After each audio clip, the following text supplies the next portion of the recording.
before we go anywhere Okay. in today's recording, I'm sure you know there's a very important question I have to ask. All right. Did you see Infinity War yet? No. Okay. Well, our 5-hour podcast today just got shrunk down to 46 minutes. So, sorry, audience. My bad. No, it's not WH. You know, you got to see it when you see it. Mm-hmm. How are you holding up in the no spoilers area? It's rough. There's this picture going around on Facebook, and it says something about like false spoilers, but then apparently one of them is a true spoiler, but they're not. They're not actually like shots from the movie. There's something else representing something that happens. Yeah. So like it's a picture from a different movie or of something related to something that happens. So I was like, that's still kind of shitty. Yeah. You know, It's still shitty.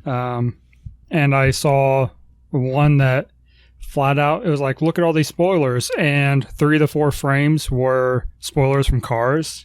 I was like, haha, that's funny.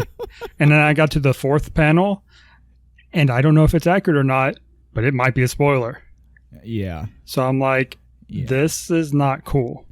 It's amazing seeing how much shit this is bringing out of the woodwork with people in regards to spoilers, because I'm seeing heated debates and discussions and arguments online about, you know, when is it okay to post spoilers? You know, how long? It's been a week. Is it okay? Should we wait for a month?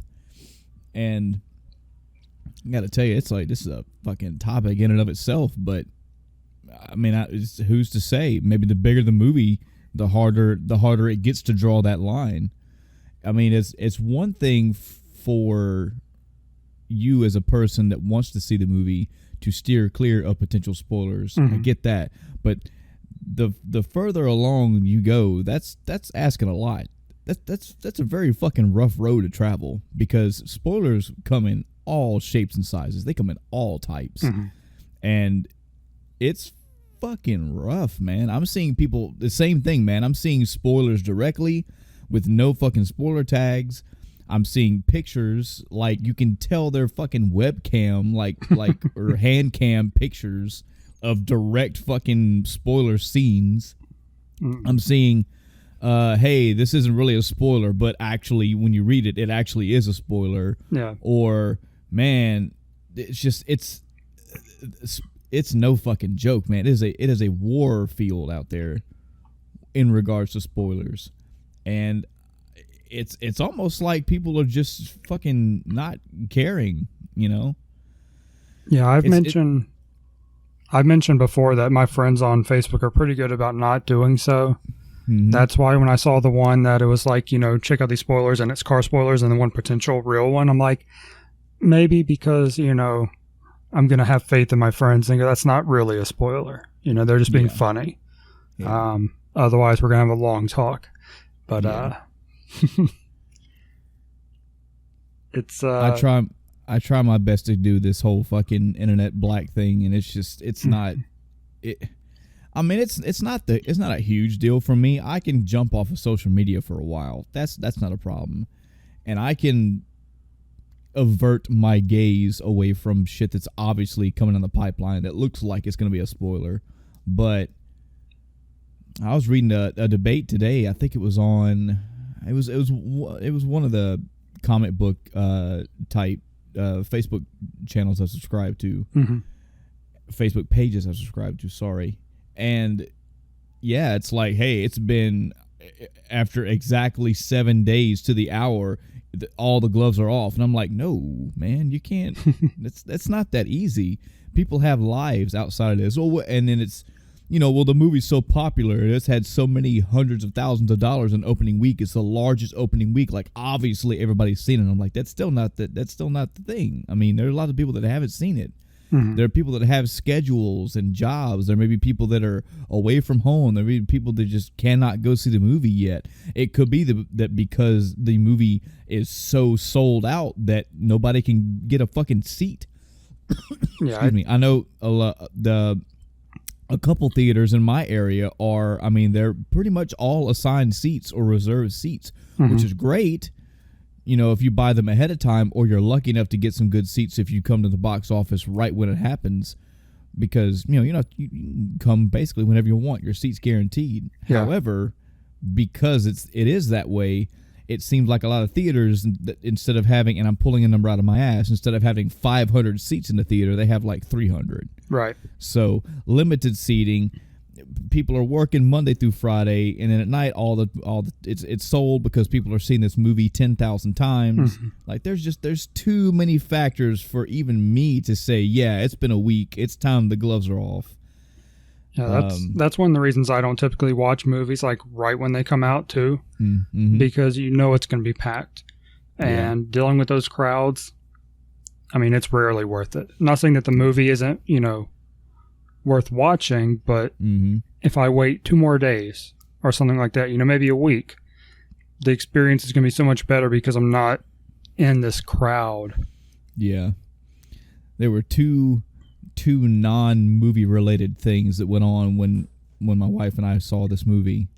One, I was apparently the first person to buy seats for the time that we went. So I had free pick, which was awesome.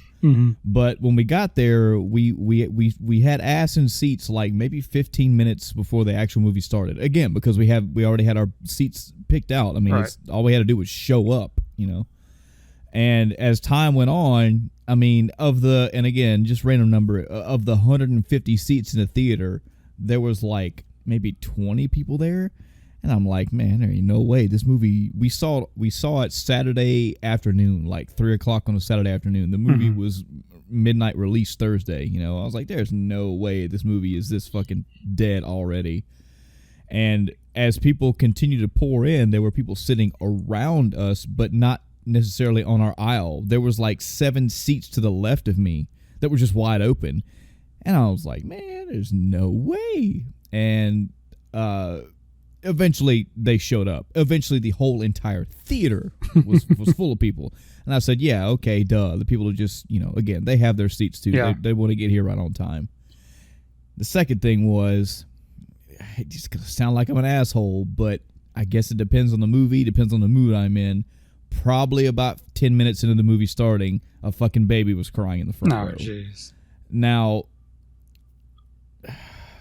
I don't have a kid yet. I don't have kids yet. So I will not open my mouth and speak on child having things. But I don't know. I'm so fucking middle ground with the kids in the movie theater thing. This was not obvious. I mean, this is a PG-13 movie, so I mean, it's a fucking infant, damn near. So that the rating is not the issue. It said it was a baby.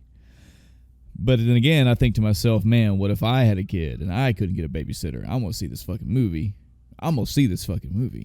So luckily, it was not a huge deal. I think during the entirety of this movie, which I think ran like 2.5 something hours, it only really cried like 2 or 3 times.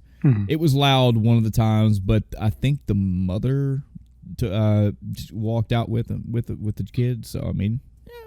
See, okay. To me, that's the important part. You know, it's there's the first part of it is, you know, whether or not you should even take the child to the theater. And sure, I understand it, but at the same time, I don't care how much I want to go see a movie. Why would I ruin the experience of everybody else in there? You know, potentially. And yourself. Exactly. You know? If I have to get up and walk out, I'm missing the movie.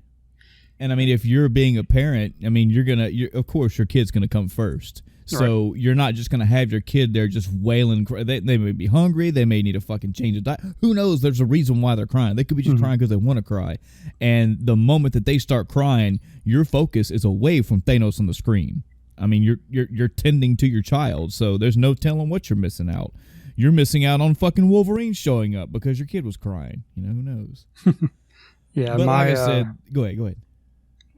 if my thought, and this is coming from a parent, if you're going to take your child to a theater with you to see a movie like that, don't do it so soon.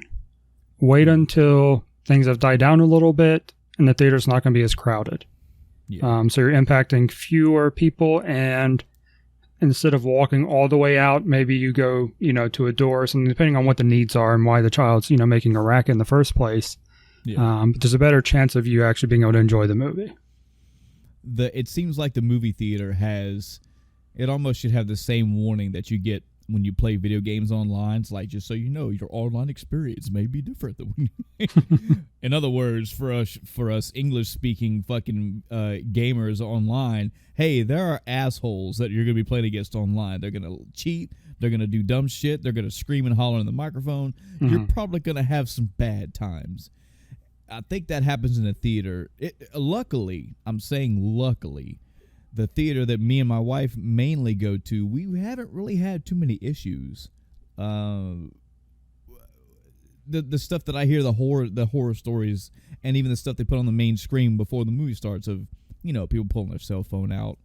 I don't know if you can't tell, folks, but your cell phone out in a dark theater, even with a 7,000-foot screen, your screen comes on your phone, it is distracting. Mm-hmm. It is a bright light. That did happen actually one time during this movie, and it was actually on for probably a good 20, 30 seconds, and everybody on the row just shifted to the left, like, fuck it, really? And eventually they put their phone away. But that was the only time. Yeah. But I can't think of too many times where I've had that be an issue, or somebody getting a phone call and this is the big one that I'm waiting for. I haven't had a horrible incident of a person or multiple people talking a lot during the movie. It could be just the movies I've been going to, or it could be I'm just very fucking lucky. I don't know. But that would bug the piss out of me. I don't mean to sound like a fucking prude or an asshole, but if I'm paying money to go see a movie in a theater, I'm paying for a theater experience. And you would think that it would be kind of a universally understood thing, but I get it. People are people. They're going to do whatever the fuck what they want to do. And it literally takes a manager or somebody coming up and going, hey, you're out of here. I've noticed a workaround that I've seen lately for the phone gig is people that'll take their phone, but they'll put the brightness down, like all the way down. That's fine. Ish, it kind of works. It kind of depends on where they are in relation to you. But I mean, if they're in a theater, they're in relation to somebody. They're in view of somebody. Mm-hmm. Yeah, what I do if I need to check my phone for some reason, I'm waiting on a call, or I just want to make sure that it's not something, an emergency. I always have the brightness down. It's always silenced. And when I look at it, I'll actually turn it face down so it's against me, and then I'll ease it up so I can barely see the screen, to minimize what light does get off of. I know you can't block it all and still actually see the screen, but same thing. If there's some reason I have to have something like that around, it's always down, and I try my best to conceal it. Luckily, I've never had like an emergency call or anything like that where I've had to leave the theater. Mm-hmm. But man, from spoilers to just other patrons in the theater, this movie could have been a recipe for disaster, because this movie it's super popular. It is hyper popular how many people want to see this film. People that are involved in the MCU. It's not just fucking comic book nerds. It's not video game nerds. It's not just nerds in general. It's not just the hardcore, movie aficionados that already know all this shit and religiously follow it anyway. It's everybody, and anybody can and will want to see this movie. And can we just take a moment to appreciate how awesome that is? Yes, we can. The first big news article that I saw post me seeing this movie was welcome to the fucking Infinity War cast, I guess, even though Chris has not seen it. There will be no spoilers for this movie at all, even if there's just absolutely fucking none. And also, hello everyone, and welcome to the End of Time Cast. I'm Michael. I'm Chris. The first big news article that I saw, it was actually very nice to get home from the movie with the spoilers are off gloves, because then I could go look at things and go read things and watch. I could watch reviews, spoiler free or not spoiler free. I was not exactly finished with spoilers though, period. I still kind of had to stave off social media because at that time I had not yet beaten God of War. So I was still kind of in that, okay, I'm just, if I saw God of War anything, I scrolled past, clicked off, whatever. Yeah. But the first big, like, it was fucking everywhere news article that I saw was actually on a Monday morning, was that, oh, this fucking movie is shattering records. Yeah. Like, they were listing off all the movies that the opening weekend, it is setting records. It is the most and most popular and most revenue generated and most sales, blah, blah, blah. I'm like, that's awesome. That's fucking great. And it was like, yeah, you see how it's just totally knocked Star Wars out of the loop. I'm like, I don't even care about that. This is a comic book movie that people are loving, that it is being watched and being watched again, and is generating so much money and so much enthusiasm and excitement and popularity. That was the takeaway. I don't care what movie it bested. No, I don't care where it was. It was nice that it's in the number one, but the fact that it is so sought after, that general people, like the fucking Game of Thrones level equivalent of, yeah, we know what that is, are after this movie. And that's awesome. Yeah. It had me thinking quite a bit about this whole Fox Disney deal that's still going on. It's supposed to be finalized this year. And it's like, man, people just, if all that goes through, there's more to come. Because basically, at a minimum, the X-Men and the Fantastic Four are now in the hands of the MCU.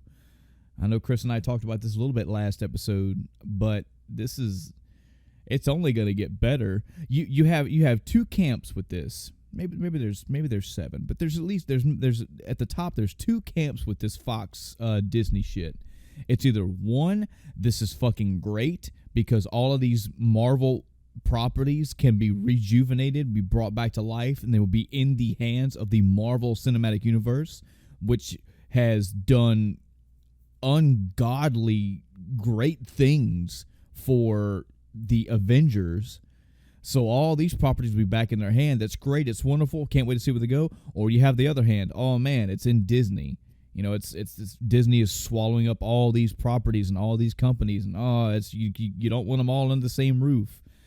And have you seen the Fox X-Men movies? I mean, I think I'm pretty good with it being in the hands of Disney. I really do. Yeah. I'm not in the complete camp of hate the X-Men movies. I will admit I like the first one and the second one well enough. The rest of them were, no. First Class was pretty good. X-Men: The Land Before Time, that one was pretty good. Okay. Not sure where you're going there. I have forgotten the surname of that movie. Days of Future Past. Yeah. I'm gonna stick with Land Before Time. I like that. It amused me. And the Apocalypse movie? No, not even. That movie was the one where I said I will not watch any more of these. The Phoenix movie that's supposed to be coming out? Nope. The latest Fantastic Four movie? I thought that movie somehow was catching an underhanded blow from everybody. I was like, this movie, it cannot be that fucking bad. I don't know why the newest Fan 4 stick caught so much hate, but I saw all these spoiler-free reviews before I finally saw the movie, and I was championing for it for no real reason. I mean, I just didn't think it couldn't have been as bad as people were making it out to be. And then I watched it and went, okay, it's not the most horrible thing in the world, but it's definitely not good. This is not what the Fantastic Four should be. Mm. And that's basically how I've always felt about the Fox X-Men Fox's X-Men, because it's okay, but it fucked a lot of things up and could be a lot better. Now that all of that can potentially be put into the hands of the MCU, man, come on. It's a recipe for greatness. That, and the fact that this whole, I don't know how familiar you are with the comic world, Chris, but not a whole lot. Yeah, I glean what I can from comic book channels and what word of mouth I get a hold of, stuff that I read, but I don't read them enough to be a fucking point of expert for them. But from what I understand, and audience, please, I'd love to have some written out explanations of this if you have any insider knowledge. From what I understand is that the fucking feud between the Marvel Cinematic Universe, Marvel basically, and Fox is so bad that Marvel has been systematically killing off the X-Men for years now. Like, the X-Men are fucking done. It's all about the Inhumans and all this other shit. To the degree of the Inhumans were made from something called a Terrigen bomb or something like that, which not only creates the mutants, but it creates the new Inhumans, but it kills off or makes the actual mutants sterile or something like that. And in essence, Marvel has basically said, okay, thanks to Fox basically killing the rights for the word mutant, and we can't have mutants, we're just going to dump the X-Men and we're going to do this. We're going to do our own thing. We're going to make up a new thing. Yeah, that's the thing I was talking about last week when we were talking about, potential things that could happen with, a second Infinity War movie if the X-Men came in. And I was talking about, well, where are they going to call them? Are they going to call mutants? But because the Inhumans are Agents of S.H.I.E.L.D. thing. Yeah. I'm gonna parrot what Sal from Comic Pop said. I was listening to him on the Elseworld Exchange today. That I also agree with him. I think it's a little bit too late. The fact that the next Avengers movie is going to be coming out next year, I think May of next year actually, that's actually kind of awesome. But I think it's too late in the game, especially since the Fox Marvel deal is not even finished yet. I think it's a little bit too late in the game. It's actually kind of far too late for them to just show up in the next Avengers movie. However, I wouldn't put it past them to put either one or several, like, hints or Easter eggs in there to show that, yeah, the X-Men are coming. There is an X-Men versus Avengers comic. I don't remember that being too good, actually, but that is a way on the comic book side to have a bridge of the X-Men being around. And I'm sure I don't know what's going to happen with the next movie, with the next, Infinity type movie, but the fact that the Infinity Stones exist, period, there's several ways that the X-Men could literally just pop the fuck up. Yeah. It is kind of crazy. If I'm pretty sure there were X-Men involved in the Infinity War, Infinity Saga, whichever one it was, the actual comic. But there's none in this movie. There hasn't been any in the entire MCU so far. And that Professor Xavier, and you have ultra popular people like Wolverine that are not even hinted at. And Thanos is supposed to be taking over. He's supposed to be doing shit. He's supposed to be doing corrupt shit to the entire universe, which also includes Earth. X-Men being called, and yeah, the Fantastic Four being called, that's a thing. That should be happening, but it's not. Well, that's kind of weird, and it's just the way the MCU they're doing things right now because of all the legalities. Yeah. But post Avengers 4, again, just the fact that there are Infinity Stones that control all this shit. You do a fucking reality here, you do a time thing here. The X-Men are here. Yeah, we've been a thing. We've been around. You guys don't know us? I don't care how they do it. I just want them to do it. I don't want to see black leather X-Men anymore. Ever again. If you pull up a picture right now of the Avengers ensemble, just any one of the Avengers cast, and then you pull up the X-Men cast, you can kind of see Magneto looks a little different. You can kind of see that Rogue has a fucking streak in her hair, but they all look the same. It's a bunch of leather-clad people. Mm-hmm.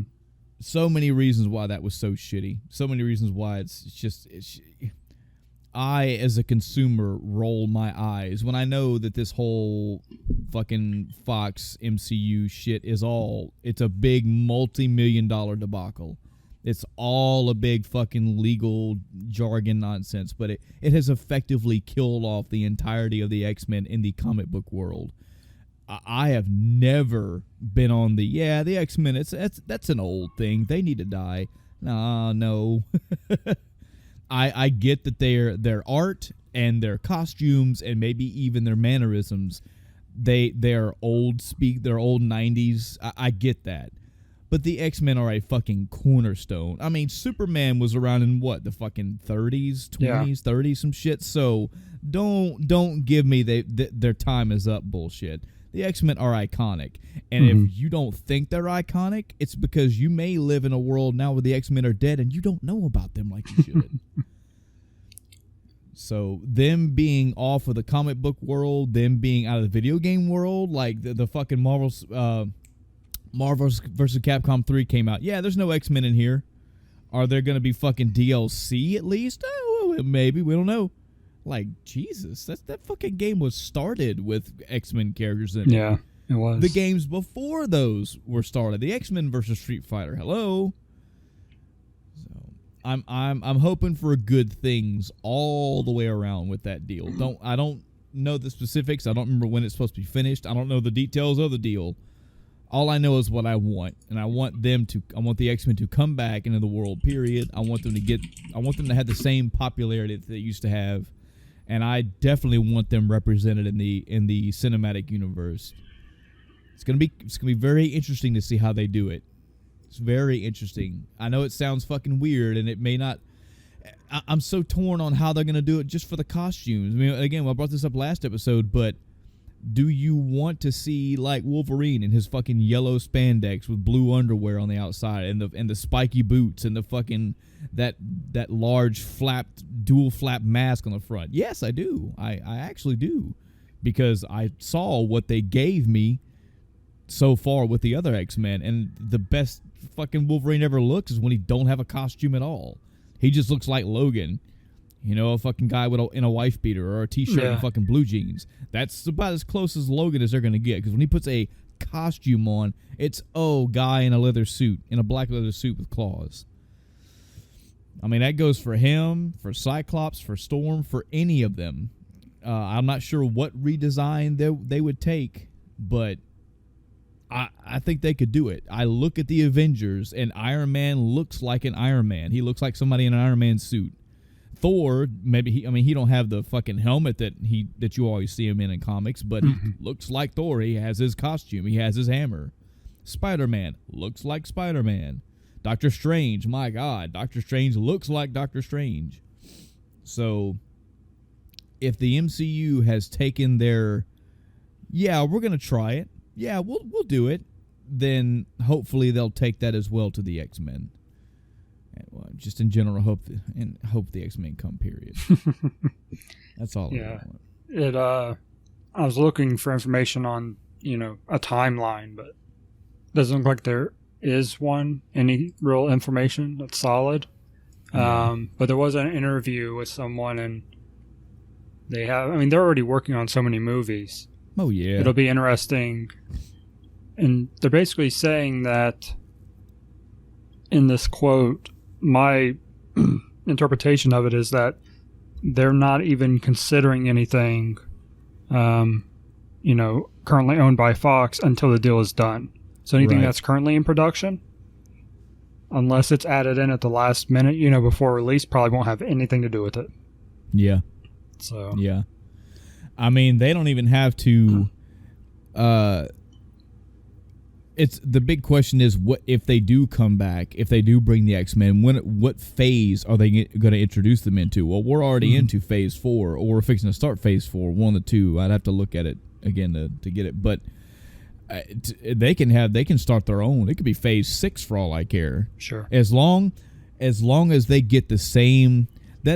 Marvel has made with the MCU. They have made a fucking formula that works. Mm-hmm. All you have to do, literally, is fucking copy paste everything you did in the movie release, in the movie tie-ins, in the movie in jokes, in the movie all that, and just copy paste that whole formula to the X-Men.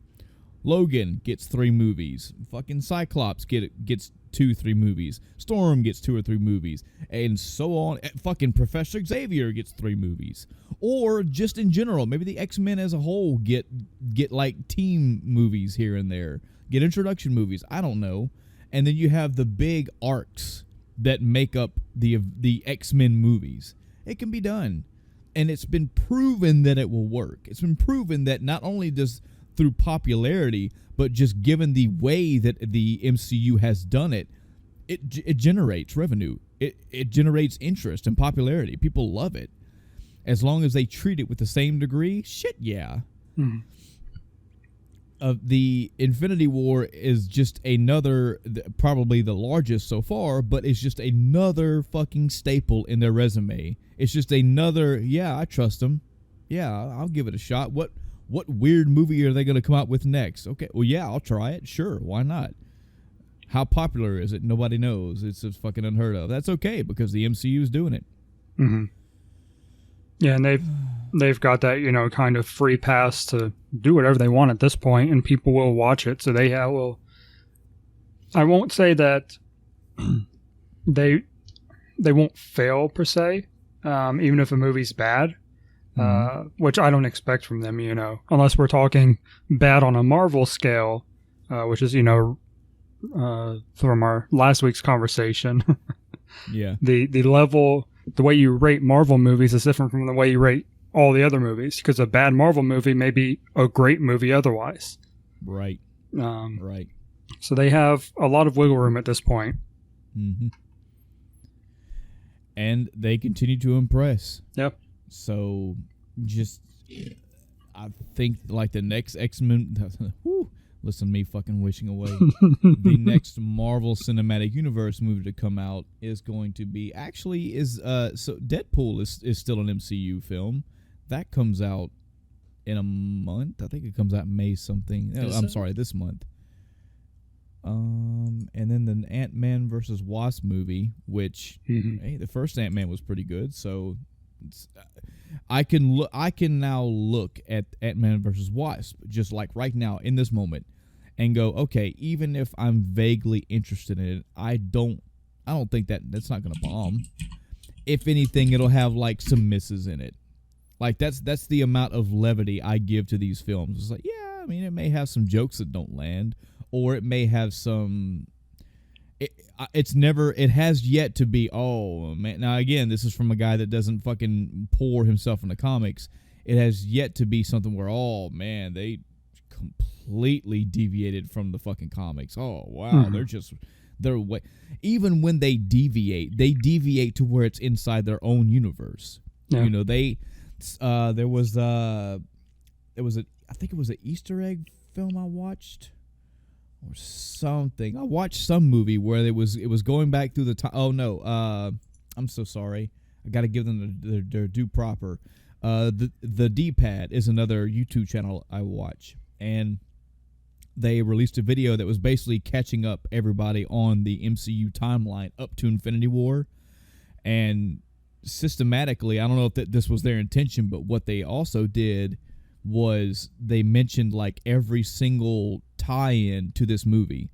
So there was shit all the way back in Captain America 1 where it's like, yeah, you thought it was just the fact that, Red Skull had what appeared to be some sort of infinity something. Mm-hmm. But here are these other 7 different scenes in that movie that had all these different tie-ins to not only Infinity War, but other MCU films. This is just something that they're good at. They have all these little fucking loops in, and while I'm sure you can hold a comic book up and point to the screen and go, all right, that doesn't match this. It's sure, but in their own universe that they've made and created and have made interesting and not fucking lame and dumb. I'm looking at you, Phoenix Saga. they keep it all together and interesting, and I love that. I don't have a Phoenix Saga moment in the Infinity War. In any of the MCU so far. It could be because I kind of grew up with the X-Men cartoon and I kind of know a little bit about the Phoenix Saga shit. And I do have friends that know a lot about them and are very passionate about how bad the X-Men film did the Phoenix shit. Now, they're not interested in the Phoenix movie coming up. But I haven't had anything. I've yet to walk out of a MCU film and go, oh, God, well, downhill we go.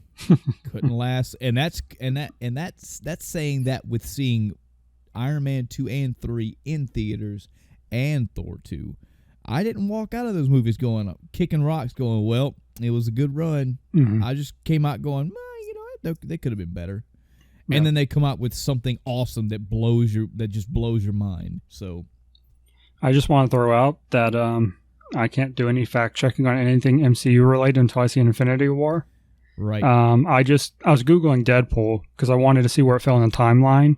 Mm-hmm. And the first result was, does Infinity War impact Deadpool 2? I'm like, okay, whatever. You know, and this is on the search page. I haven't even clicked that link. And in the description, it says, it basically says, in the end of Infinity War, and I was like, nope, closed. No more Deadpool looking up, no research. I'm not looking at anything else related to MCU. Yep. I'll also say this in regards to the X-Men coming back, coming properly into the MCU, coming properly onto the big screen. If Infinity War is any sign that, yes, you can have lots and lots of superheroes and lots of ancillary characters and lots of shit going on the big screen at one time, I wholeheartedly trust that MCU can do that if they were to bring both the Avengers and the X-Men together. Like, whatever arc they choose to do or however they integrate these two together. If it's just a fucking introduction movie, like, hey, we're the Avengers. Hey, we discovered the X-Men. Let's go find the X-Men. Oh, the Avengers and the X-Men fight. Oh, hey, we're actually all good folks. Okay, cool. We're going to go off and have Avengers 7. You're going to go off have X-Men 1. Infinity War proves that they can handle multiple people on the screen at one time. Multiple characters in the same movie. Yeah. With everybody still getting cool moments, with everybody still getting their proper screen time, with everybody still getting just treatment. The only thing that they didn't do in this movie, which is good, I'm fucking glad that movies are still trying to do this to this day, you don't get intro stories. Mm-hmm. Which understandable. You can't fucking have that. If you showed up to Infinity War and you didn't know these characters, you kind of got really quick, like maybe 1 to 2 sentence, like recalls of like, oh yeah, Cap, this happened because you did this, or yeah, Rocket, I remember this because back on this planet you said this, which was a reference to a movie. But that's it. They didn't fucking spend 6 minutes with each character. Long ago, Groot was a tree, and they didn't do that shit. So, again, if they treat the X-Men the way that they're treating the MCU, there'd have to be build-up movies. And then it's like, hey, if you're there for X-Men 1, I hope you know where these people come from. I hope you've seen the 7, 8 movies before this one, because we're not repeating this. Yeah. And I trust them to do that, and I'm fine with them doing that. And apparently, if you just look at the fucking sales of this movie, other people are too. You know, I don't see people coming away from this going, what was up with the Rocket guy? And what was up with what was up with Drax? Who even is he? And Black Panther? What was up with that guy? I don't even know. I don't see that shit. And if I did, a lot of people would be like, really? I think that general Game of Thrones audience would backlash upon them. Like, are you kidding me? You don't know who the fuck Iron Man is? What are you even doing with this movie, man? Yeah, I think going back to what you're saying about so many characters on screen at once, I think they've had so much practice with that. If you just look at Civil War, that was so many characters, and they dealt with them all properly, gave them what I consider appropriate screen time, But even aside from that, going to Agents of S.H.I.E.L.D., they have, focusing around the S.H.I.E.L.D. team, but that's an ever-growing cast of characters. People come and go for, whatever reason, whether that's leaving, death, etc. Come back. All the Inhumans they deal with. They have varying amounts of screen time, and none of it feels rushed, slow, as far as, that goes. Sure, there are parts in the plot where things are going to move a little slower, but as far as characters go, it doesn't feel overly drawn out usually. It doesn't feel obligated either. Yeah. The camera doesn't pan to them because, we've only shown Black Widow for 10 seconds. But we need to give her 35 seconds like we do everybody else. It's when they jump in, they jump in and they have cool shit that happens and they move on.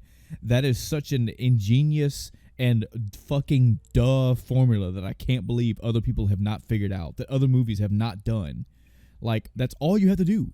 If there is a character that is a fucking fourth tier character that is not part of the 2 to 3 that are getting the main screen time because they are the main characters drawing the arc, pop them on screen for like 20 or 30 seconds and have them do 1 to 5 cool fucking, oh shit yeah, moment things that are within their canon, within their ability, and you walk the fuck away. And you can show them 20, 30 minutes later doing another cool thing. And that's it. People eat that shit up. I eat that up. That's all you got to do. Mm-hmm. X-Men. And it's not like when that character isn't getting screen time, nothing's happening. Right. They're off in the background doing something too.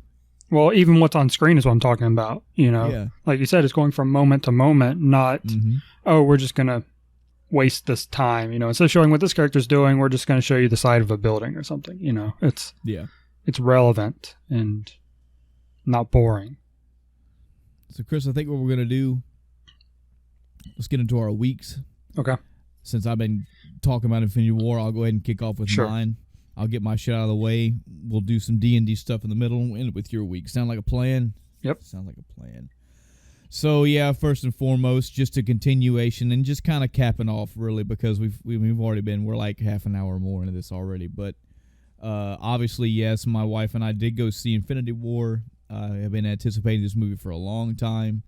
The last week or two before this movie was released was very stressful for me because on top of the just genuine and general anticipation of this movie, the obvious spoiler shit. I subscribe to several YouTube channels, and I'm usually decent about being on social media, and spoilers left and right, and just having to do my best to be as internet dark as I possibly could. And I feel I did pretty good because I was surprised by a lot in this movie. Almost every big plot point that came up, actually everything in this movie, I was fairly surprised by. I was a little nervous because I had seen, and I actually didn't know that because my wife is a fucking ninja because apparently she had not seen any trailer. And I forget where in the movie I brought this up. It might have been in the beginning or something. But I was like, this, because of the trailer. She's like, well, I haven't seen any trailer. I was like, oh, how you going to make me look bad? We did see a movie.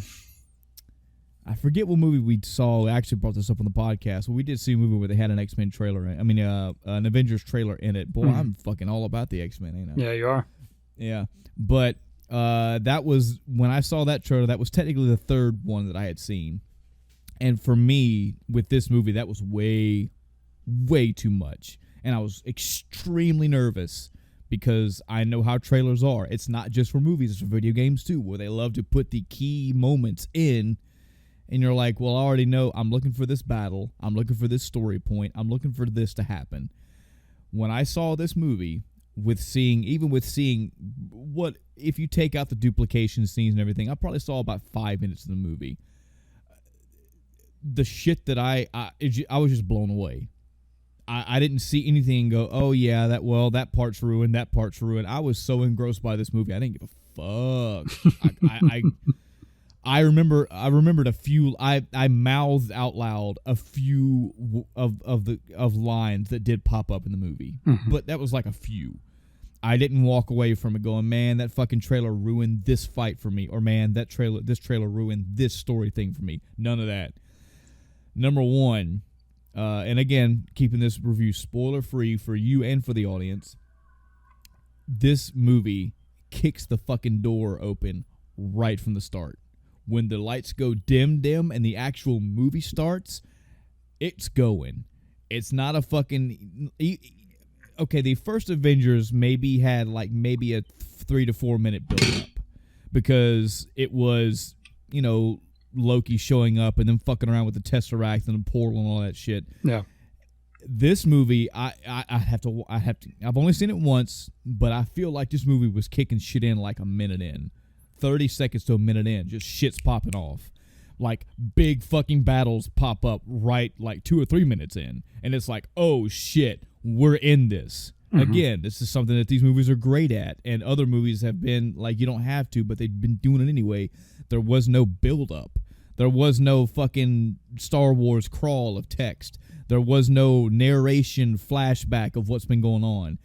The shit started, and it was just, look, you're seeing these characters on screen. I just hope you know who the fuck they are. I hope you know why they're here together. I hope you know what they're doing. Oh, here's 4 more characters. I hope you know why they're here.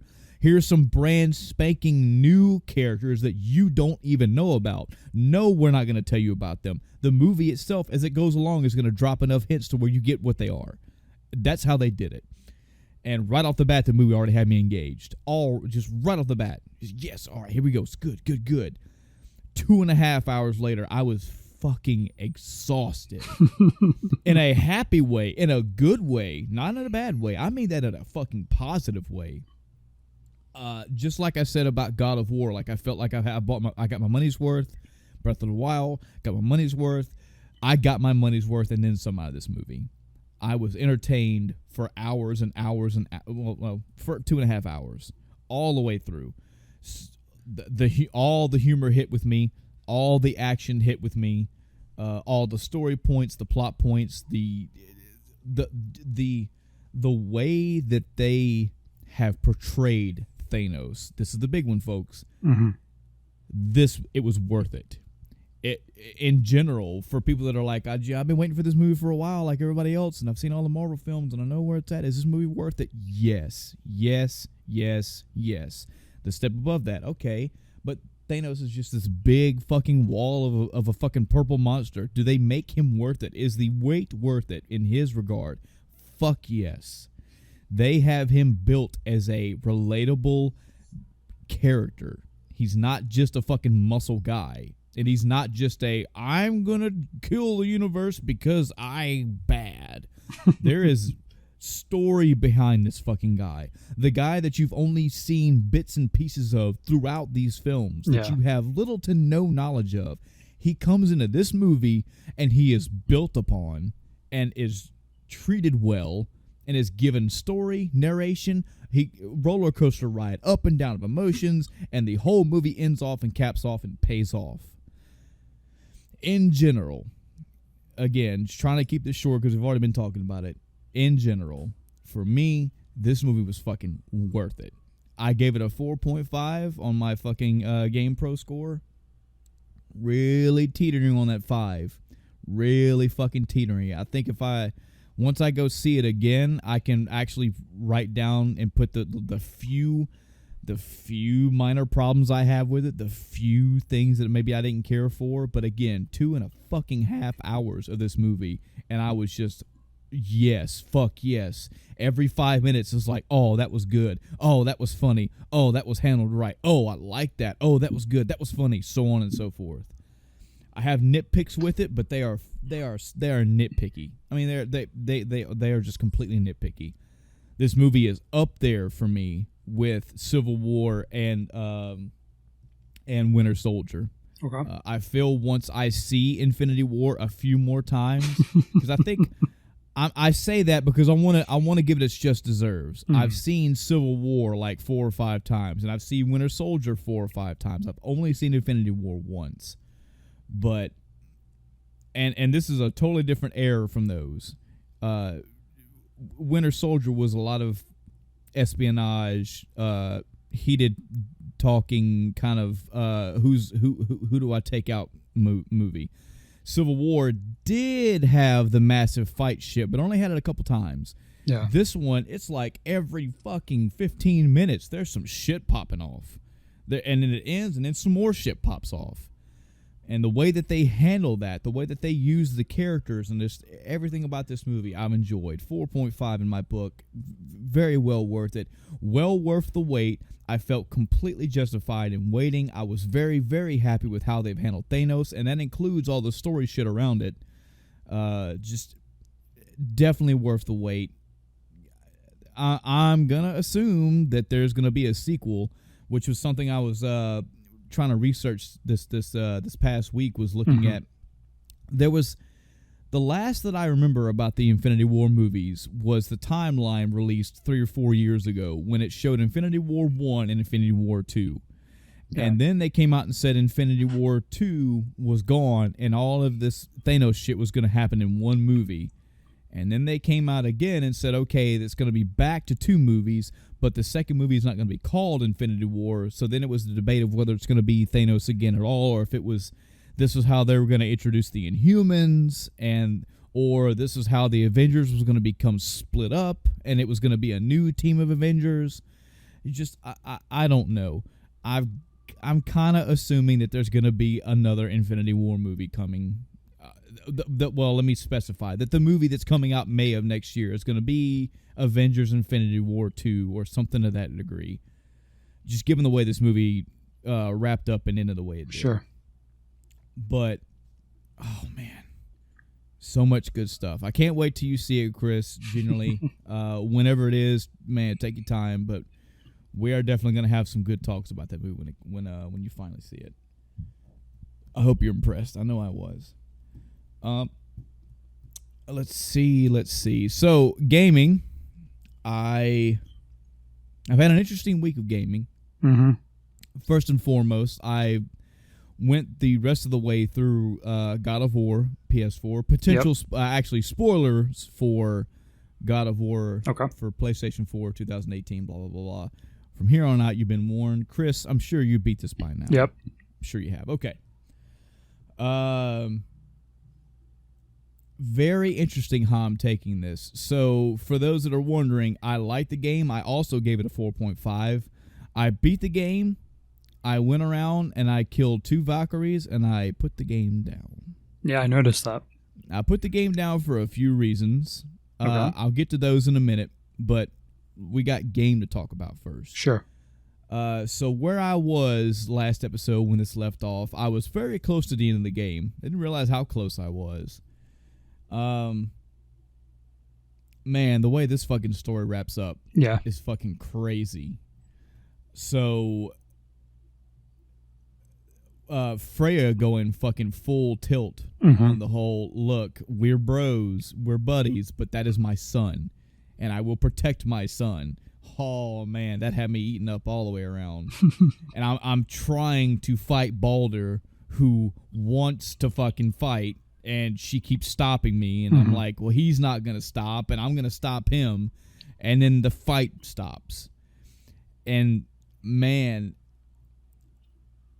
the feelings that this game gives you in regards to Kratos and Atreus, the father and son dynamic, that's all throughout this game. Yeah. That's all throughout its story, the actual gameplay, everything.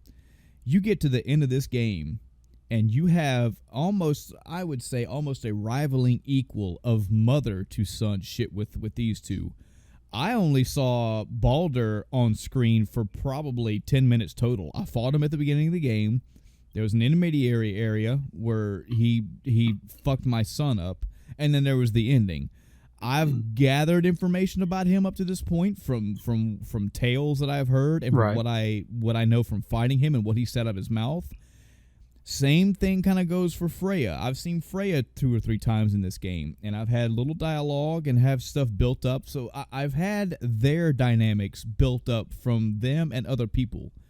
The culmination of that shit had me on the edge of my seat when she was like, you know, if it will fucking put your heart at rest to see me die, then kill me. Yeah. And I was, man, fucking Kratos and Atreus were off screen. I didn't know. I thought they had walked off, but I was like, they've got to be there. They're both standing right there. I bet they started to walk off. They heard the shit that Baldur said, and I could see Kratos stopping Atreus and then turning around. Mm-hmm. And he put his fucking hands on her throat, and Kratos comes up and says, nope. And I was like, okay. Let's stop for a minute, audience, as you're listening to me say this. Think about what I'm saying to you. This is a fucking God of War game.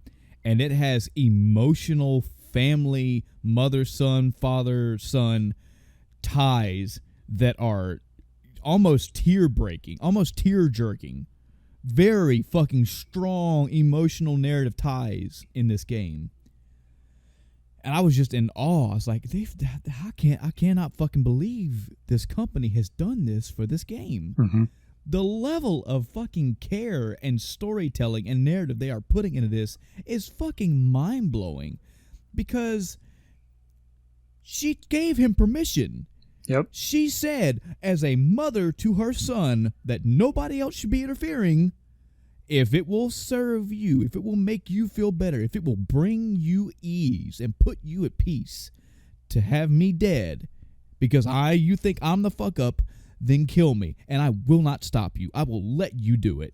And he goes to do it, and I'm like, whoa, what the fuck, no!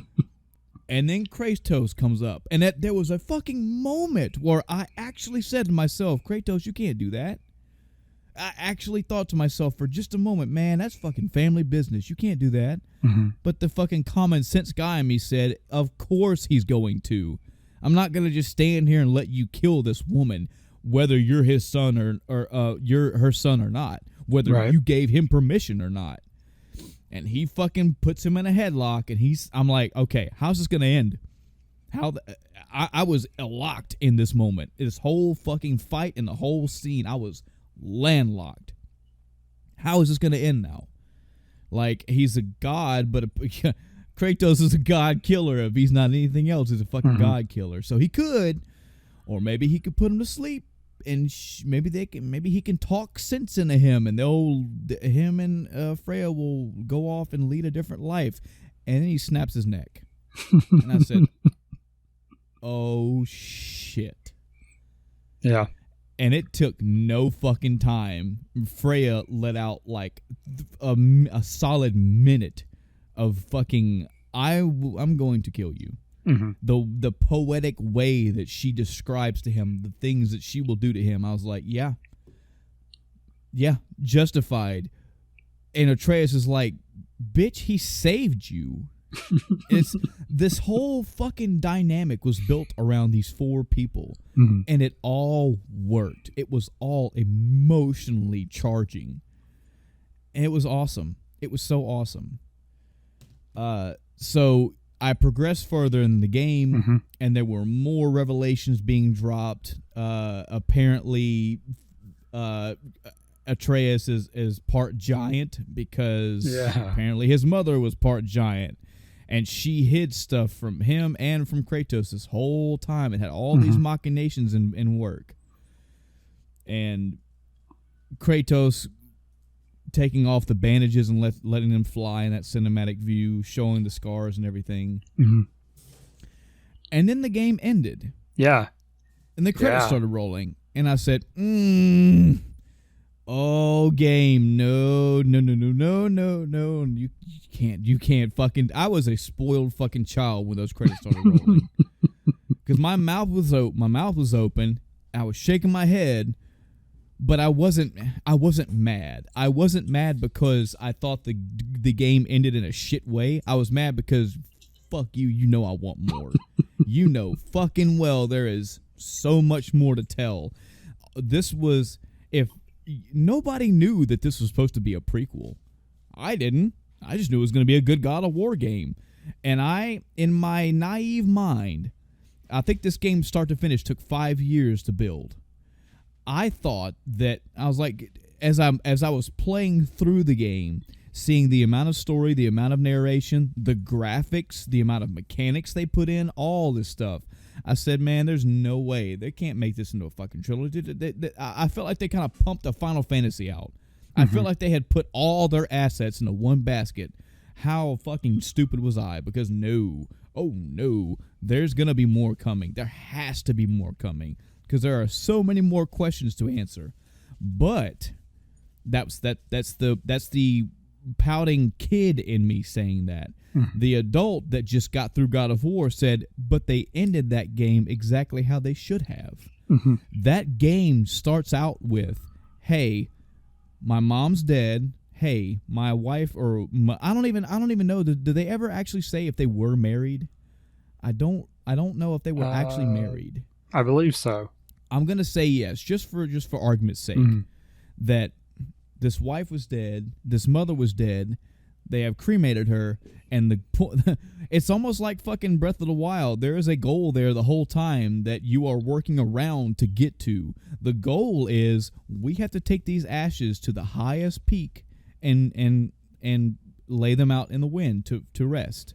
That was the point. Everything that happened in between with Baldur and the gods and the dwarves and the fucking gate and the serpent, all that was just great, the greatest fucking filler content for you. I could not be mad at the game when it was they spread her ashes and then they walk away, because that was the fucking point of the game. That was the main goal of the game. Is there more to be told? Yes, there is a shit ton more to be told. And it was done so well with the way it wrapped up. I was like, all right, when you're doing that final ascent, you're like, all right, who's going to pop up? You know, what's going to happen? What's going to, disrupt us this time? I know we're close, but who's the final boss? What are we going up against next? What's our final hurdle? And then it's over. It's like, oh, okay. What did you think of I felt like this was almost cinematically designed to be a big reveal.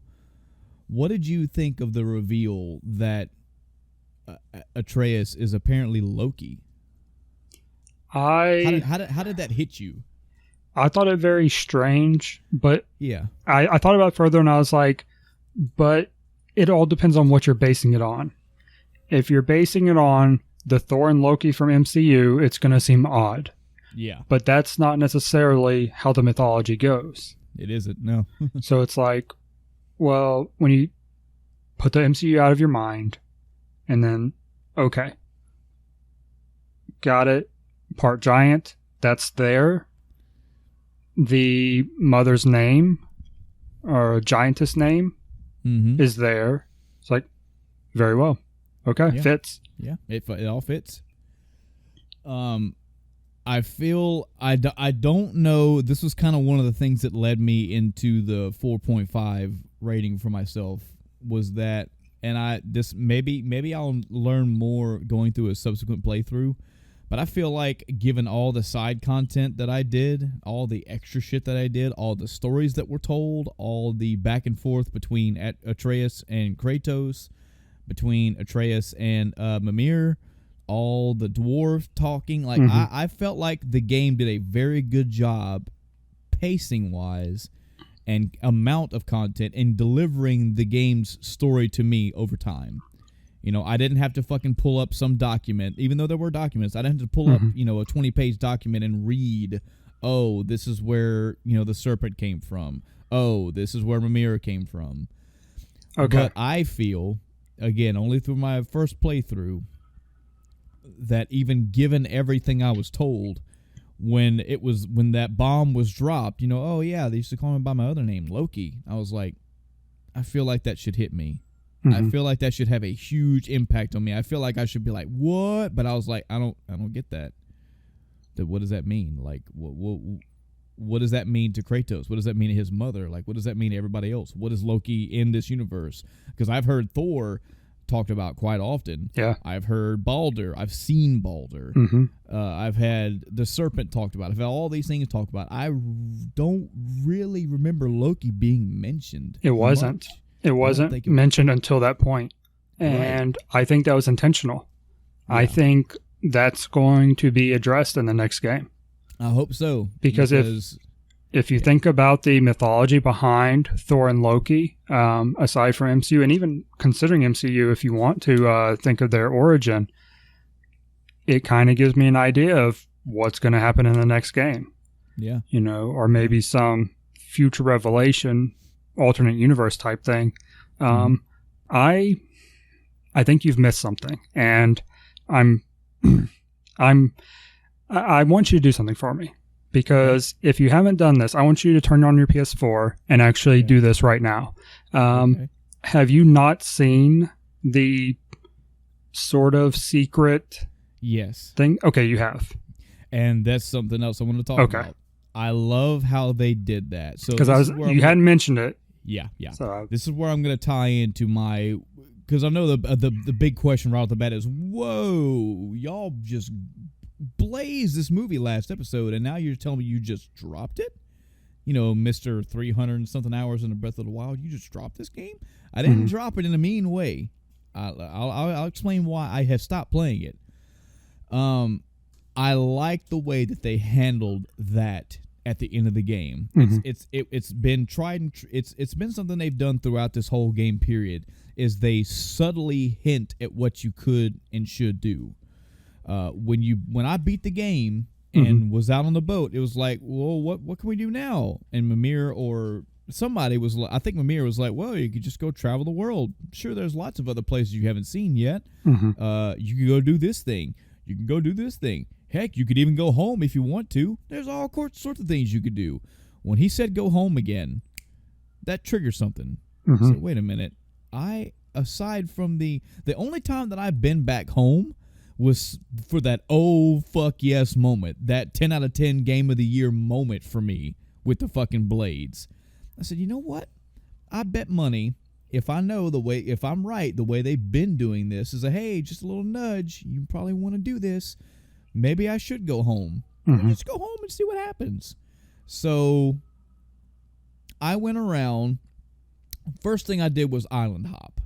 Not island hop. That's a bad way to say it. I went shore hopping. I went around the lake, stopping at every shore, and getting a few little loose ends tied up, finding some bramble that I didn't remove, and getting treasure. Opening up shortcuts that I heretofore had not done, finding extra items. I opened up an entire area to where the Thor statue was and finished that. I did some little quests. I was clearing out my favors kind of log, and I went and found a couple Valkyries. I killed both of them. The first one was fairly easy. Second one, not so much. And apparently there are 8 total and a queen from what I've now had spoiled for me. So there's at least those things to do. I feel like as far as the side quest goes, with the exception of the poison-filled area and the Valkyries, I think I've pretty much done all the big side quest stuff I can do. So then I said, you know what? Let's go do it. Let's go home. Maybe there's I don't know. Let's go see what this going home thing is about. Yeah. And I'll be damned. You go home. You fucking go to sleep. It's the fucking text on the screen says several years later, banging, storming shit. Kratos walks outside. There's a fucking guy standing there, and he goes, "What do you want?" And he fucking moves his cloak to the side, and there's Mjolnir. I'm like, "There's Thor." Cut to black. I'm like, "Okay, you motherfuckers." Okay. So I hear about Thor and Odin through this whole fucking game, and that's the first and only time I see him. Be ready for the sequel. Got it. Oh, yeah. Thanks for driving that nail home, God of War. I got it. Which now makes me believe that when God of War 2 comes out, I'm going to get to the end of that game, and there's going to be another knock on my door, and it's going to be fucking Odin. I know what they're going to do. Make sense. I've got this formula down. So I'm playing through. I'm doing some side things, and I got to thinking. I've done I had done like 90% of the side content around that I could do before I even got to the final battle. Because as I said before, I had made it a point to where after I did 2, 3, 4 of the main story missions, when I was released to the lake, I'd go around the lake and go do shit.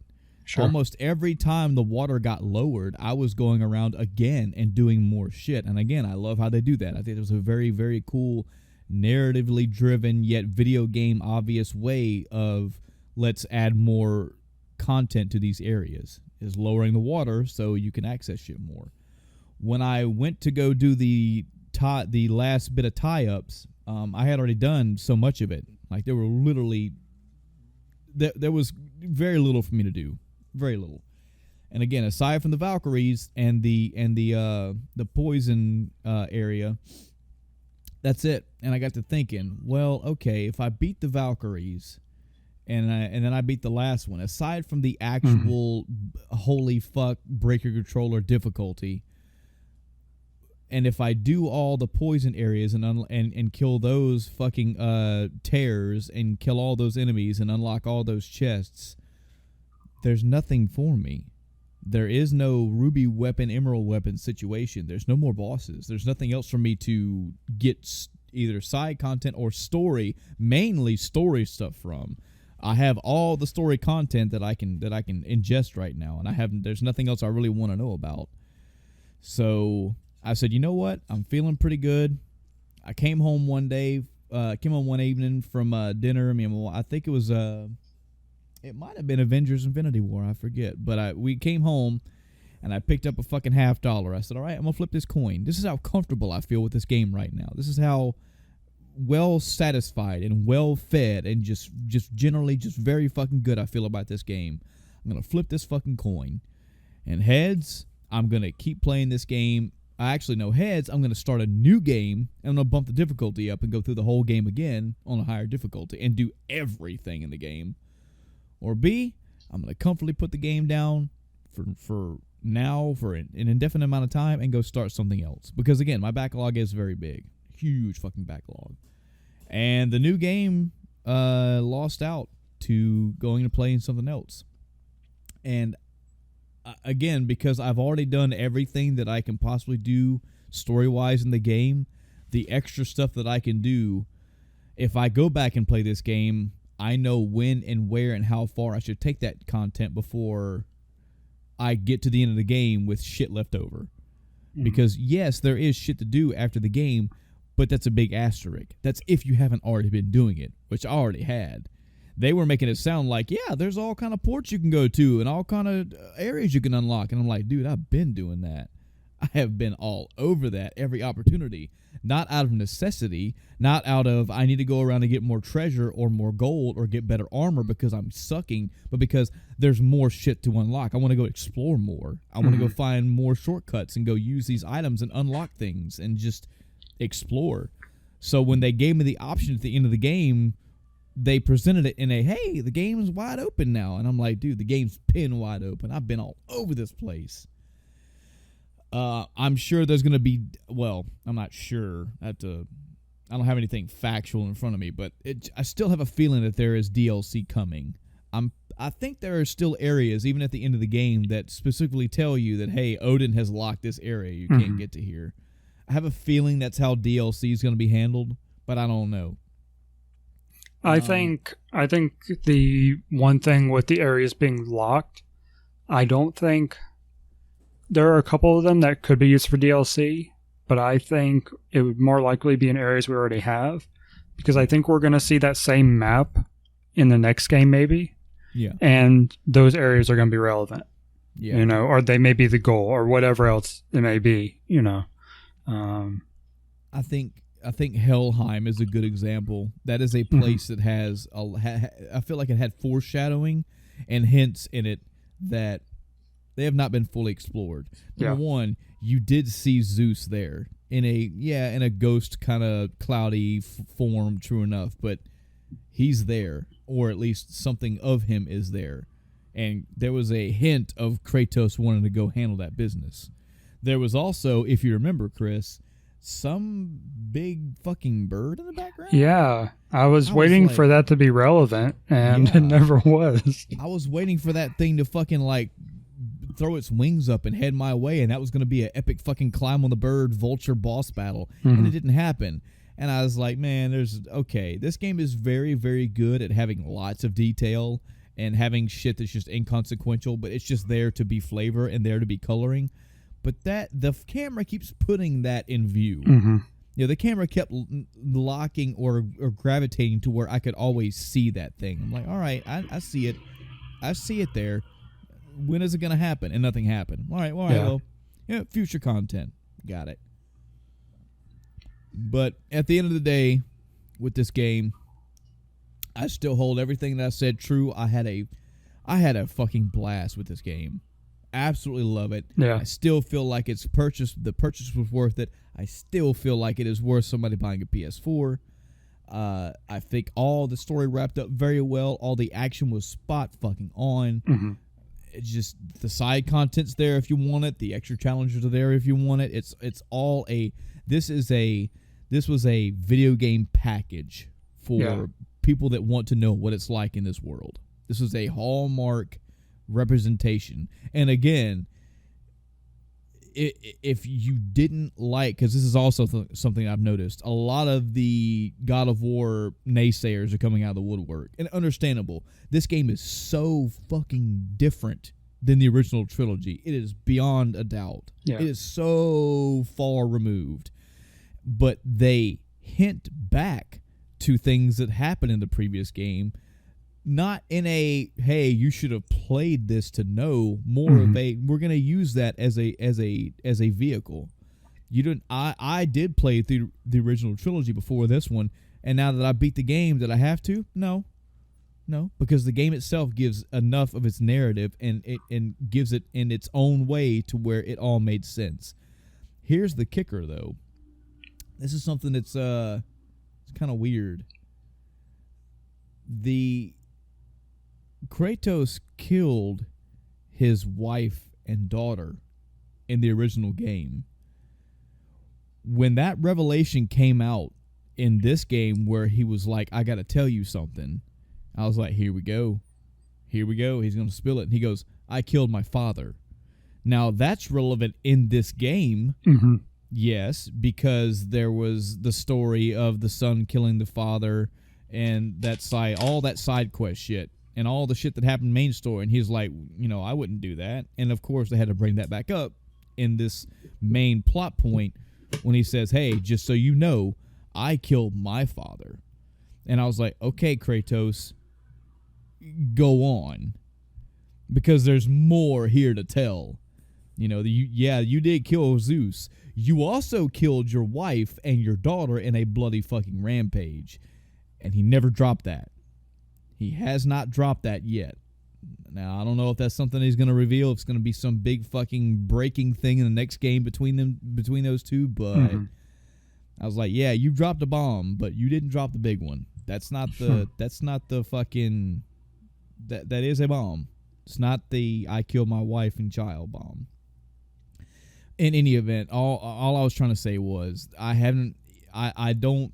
it would be good for people to have played the original, but playing this by itself, if this was your God of War, if this was the only God of War game you ever knew, barring sequels coming out in the future for this game, you're fine. You're totally fine. I can go back and write little mini reviews of why God of War 1 and 2 and 3 were not only dated, but had some janky combat, and a lot of the story was very nonsensical and not very all there. I can poke holes all in God of War. I treat the original God of War trilogy in a almost arcadey adventure mindset. There are no lives in God of War, so no matter how much you die, you just keep at it. And all the combat was good enough. There was action involved into it. It's very button mashy. I get that. Devil May Cry 3, it is not. But are they horrible games? Nah, no. Is the story horrible? It has its fucking flaws, but not bad. This game, fucking great all the way around. Definitely recommend it. Highly recommend it. I've played it. I've put it down. I will go back to it at my own leisure. I don't feel like I've missed anything groundbreaking as of yet. So the audience is clear, and you as well. Like, this wasn't you know what, fuck this game, I'm done with it. It's more like, I've had a really good time. I've reached the end. I've gone as far as I really want to right now. So let's put it down and not fucking let it stagnate.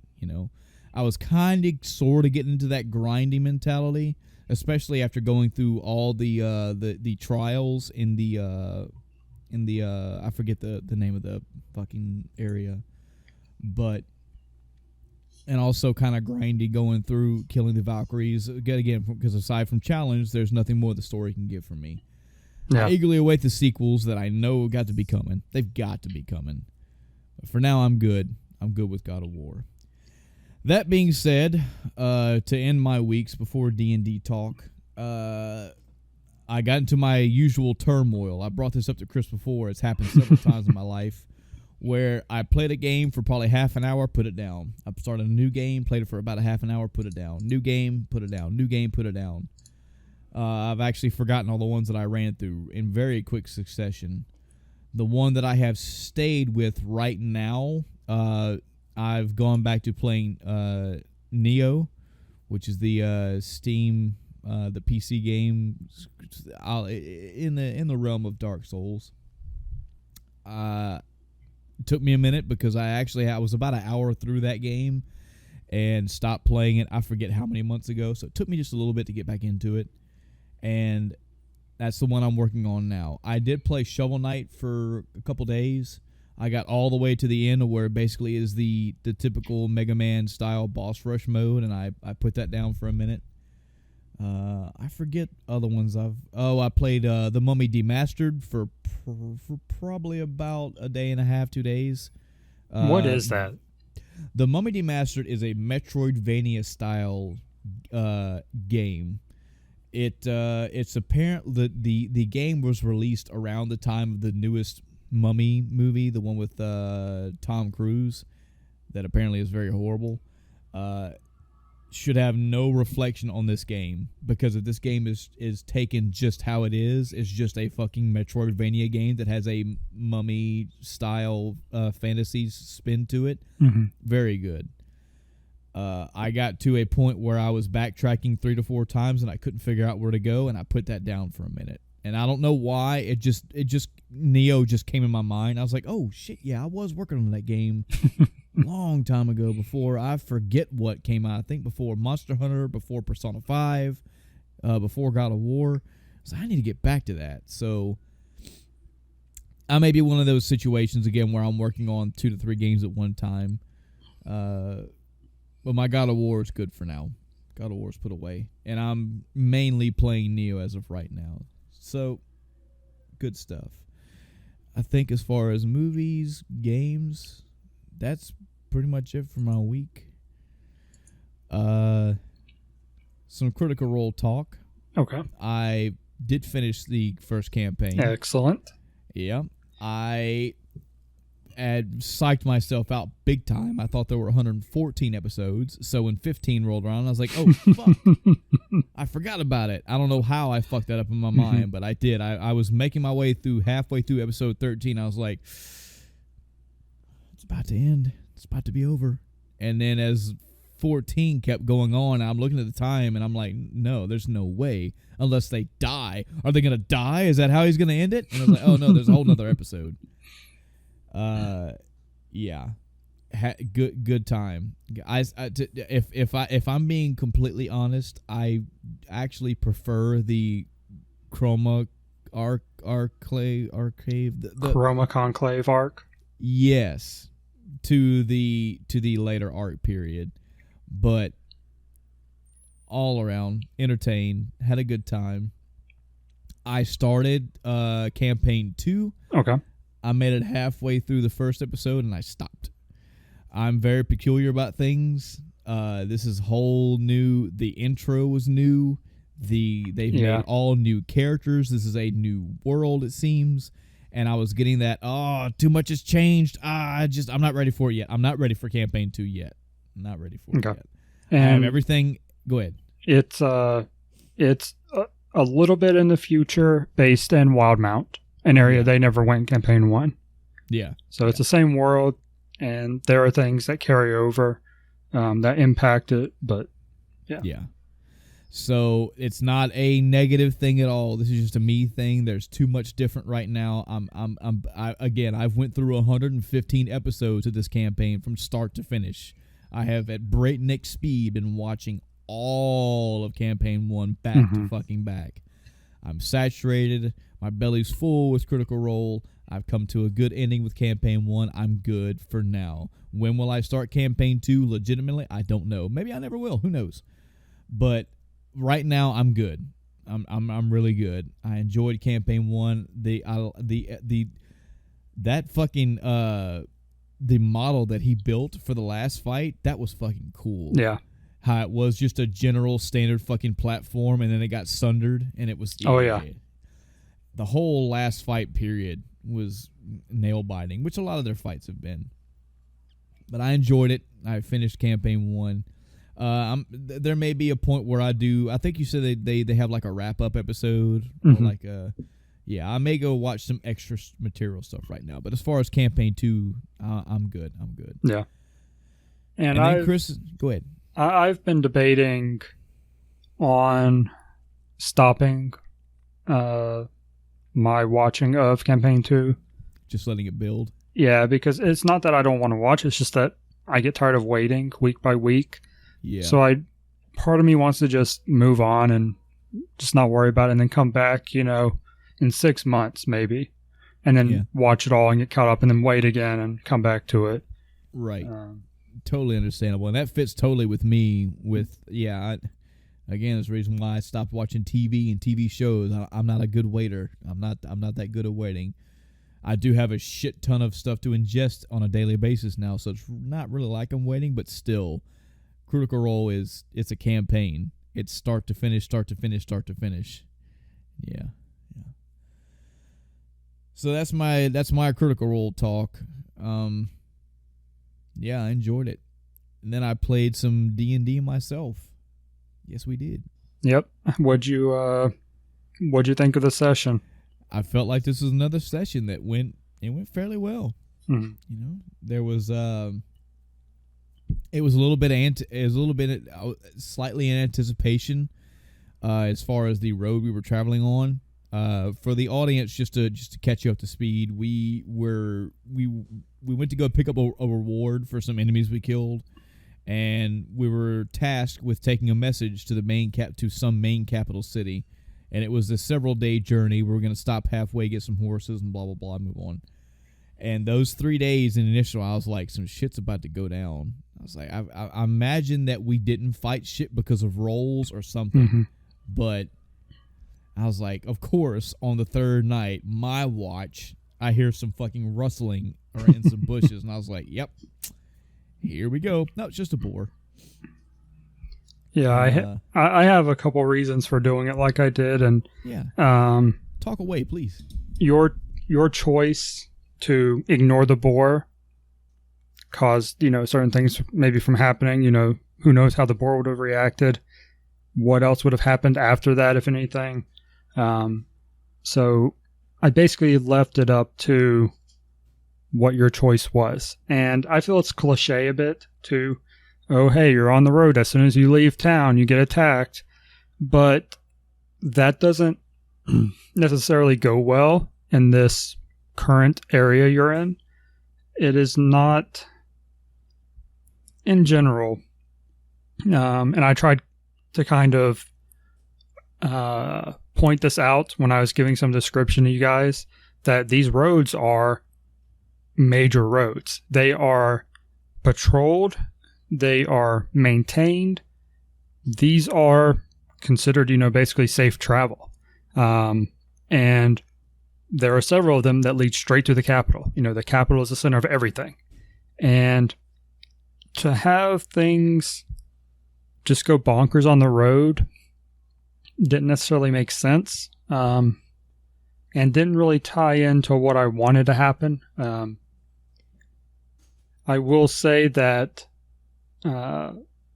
aside from, on the road itself, in the town you're currently in, I have things there that, again, depending on player choice, may or may not happen. So some of it is based on, like I said, decisions that you guys make and whether or not they happen. Yeah. I want to say on that note, I do feel pretty good about myself. I did catch the hint whenever you were talking about the roads. When you were describing them, I did remember you saying that they were well-traveled, there were guards patrolling, like they were big main-use roads. Mm-hmm. And I try to mentally keep that to my character's advantage. I assume that if you told that, the character knew that. Yeah. Or he caught it from guards talking or whatever.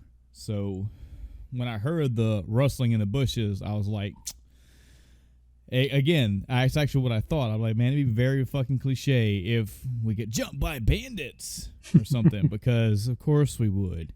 Mm-hmm. And it was just a boar, and I was like, well-traveled road. Got it. Yeah.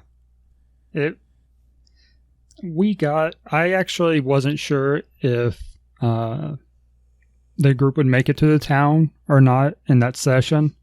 Mm-hmm. But we'll see what happens while you're in town, before you head out in the morning.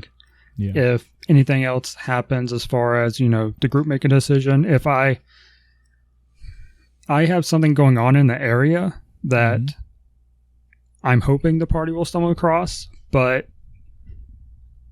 it comes down to that whole balance as a DM between the, choice of the players and railroading. Right. And I don't want to railroad, so I spent a bit of time doing some world building over the weekend after I finished God of War, but it was a lot of debate with myself about how I wanted to present these things. Because there's something going on in the area, there's something the group could do, but what does the group do? What's the priority of the group? Does the group consider this message above all else? Is that they're going to do that and nothing else because that's, the thing they took, especially with your character. Now, I didn't even think about this then, but just now talking about it, thinking about your character, would your character even be okay with that? You took a, quote unquote mission from these people to get paid. Are you just going to go wander off and do some other things? Or are you going to accomplish the mission and then do other things, Yeah. I know my character's goal is going to be to get the mission done. Like he's adventuring and all that's good, but he's a hired hand by mindset, so he's going to get paid. He wants to do the mission and get paid. Yeah. I try to play to my character's strengths and weaknesses. I try to play into my character as much as I can. Another example of that is the letter. Like I wanted to go have a letter delivered, and I didn't want to take any more than fucking 2 minutes. Like I want to get there, I want to find it, deliver it. Can you do it? Yes, no, you can't. Okay, peace out. I wasn't gonna spend fucking 4 hours trying to figure out a way for this to happen. Yeah. If anything, when everybody's sleeping, I'll throw it in the air and let a hawk catch it or something. But same thing with the armor. I went to an armor shop and was that the way that I handled that was how I'm not a talker. I'm not a bard or a rogue. I don't have ways around like negotiating prices aside from just like, hey man, help me out. So I want to walk in, maybe slightly barbaric in nature, but I just pointed to the armor I had on and said, see this armor? Do you have anything better? He's like, oh, actually that's very good. And I was like, okay, well, if you have nothing else, peace. Well, actually, he did, but it was expensive. It was too expensive for my taste in the moment. I said, yeah, no, thank you. Peace out.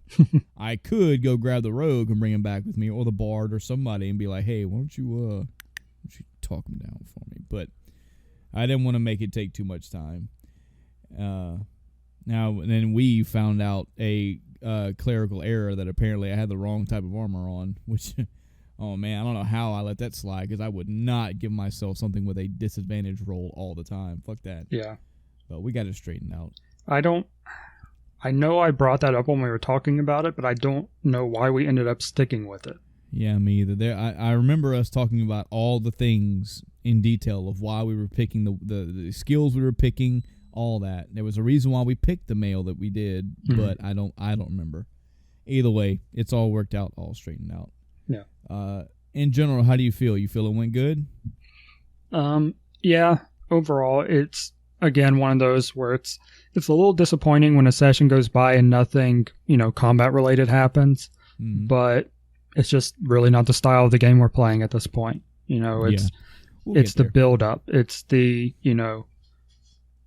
introduction. It's the people making decisions, the characters making decisions, and I really want to stick with that. I will say that I had a couple of different ways of trying to get the group on the way to the capital, and the message, that wasn't anywhere in my plan. That was a spur of the moment thing. Because it felt like, I know the rogue was doing a lot of the talking, and nobody else really chimed in, but I was like, I feel like my clues are too subtle. I don't think they're quite picking up on what I'm trying to put out there. And part of this even goes back to the way that you set up the ambush during the ceremony. I had expected you to come in afterwards, and the dialogue between the captured guard and the cultist was going to happen during the ceremony, basically. Yeah. And he was going to tell you things afterwards and then repeat them to the knight, and then the knight would tell you certain things afterwards. So I had to actually change the knight's dialogue because you didn't talk to the guard very much. There were no questions asked of him, really. Yeah. So, because that dialogue changed, some of the clues I don't think I put out there as well as I had originally planned, because I actually typed up the dialogue so that if it came down to it, I could flat out read it, but I at least had it for the clues. Yeah. So I was, trying to modify that to fit the situation, and I think I just mentioned the message or something, and the rogue jumped on it, but I thought that was enough to at least get you going there. And I didn't think until you were already on the way that, oh wait, if they have a thing to deliver, they probably aren't going to stop off anywhere, unnecessarily. Yeah. So I was like, I kind of screwed myself on this one. Lesson learned. Yeah. Still having fun. Still rolling with it. Well, on that note, how about I don't know if you're planning on. Are you going to talk some more about God of War? Because I just realized a little bit. Okay. Well, take it away. Your week, Chris. Yeah. Trying to think. I didn't really do. Going back to D&D for a second, I didn't really do a whole lot of world building because I was trying to plan specifically for that session, but I did take a break after God of War to do that. Yeah. But go ahead and jump into God of War because that's the only game I played this week. Because I played a lot of God of War last week and even this past week. I went through it, beat the game. I was running around doing other things, and kind of like you, I was like, oh, hey, I'm near the house. I should go check it out. And got that scene, and that was awesome. Yes. I liked the little interaction before, not even just talking about the scene itself, but the interaction between Kratos and his son as they were laying down. They're like, finally we can rest, you know. And kid's like, you don't have to tell me twice. They were both ready and worn out, and the adventure was done. And that was kind of a satisfying moment to see that resolution and come to fruition. And but after that, I have gone through, and I am about 98% done with the game completely. I have all the artifacts. I have all the stupid birds, which I looked up half of them because I'd gotten a lot of them going through, but the things are ridiculous. And I was missing one. And I was just going all over the map trying to figure out where it was because the map thing where I mentioned this before, it gives you a breakdown of what you've done in each area and if you've 100% the area. Yeah. But all of them were saying all of the ravens were there. Yeah, that's something else I wanted to talk about too, is that the way that they break that map down, I think that they could do a little bit better with that. Now, this is going to sound like I just want to have I want to be baby step through it, but I've noticed that when I started going through and collecting everything and started doing everything, it's like almost region specific, not just area or level or even port or bank, whatever specific, because it would tell me, like, if I put my cursor on a shore, it would say, like, hey, you still need like 4 birds from this area. But if I moved my cursor to another shore and another shore, it was telling me that for the whole entire area. It was a little tricky for me to navigate the map and the checklist, so to speak, system.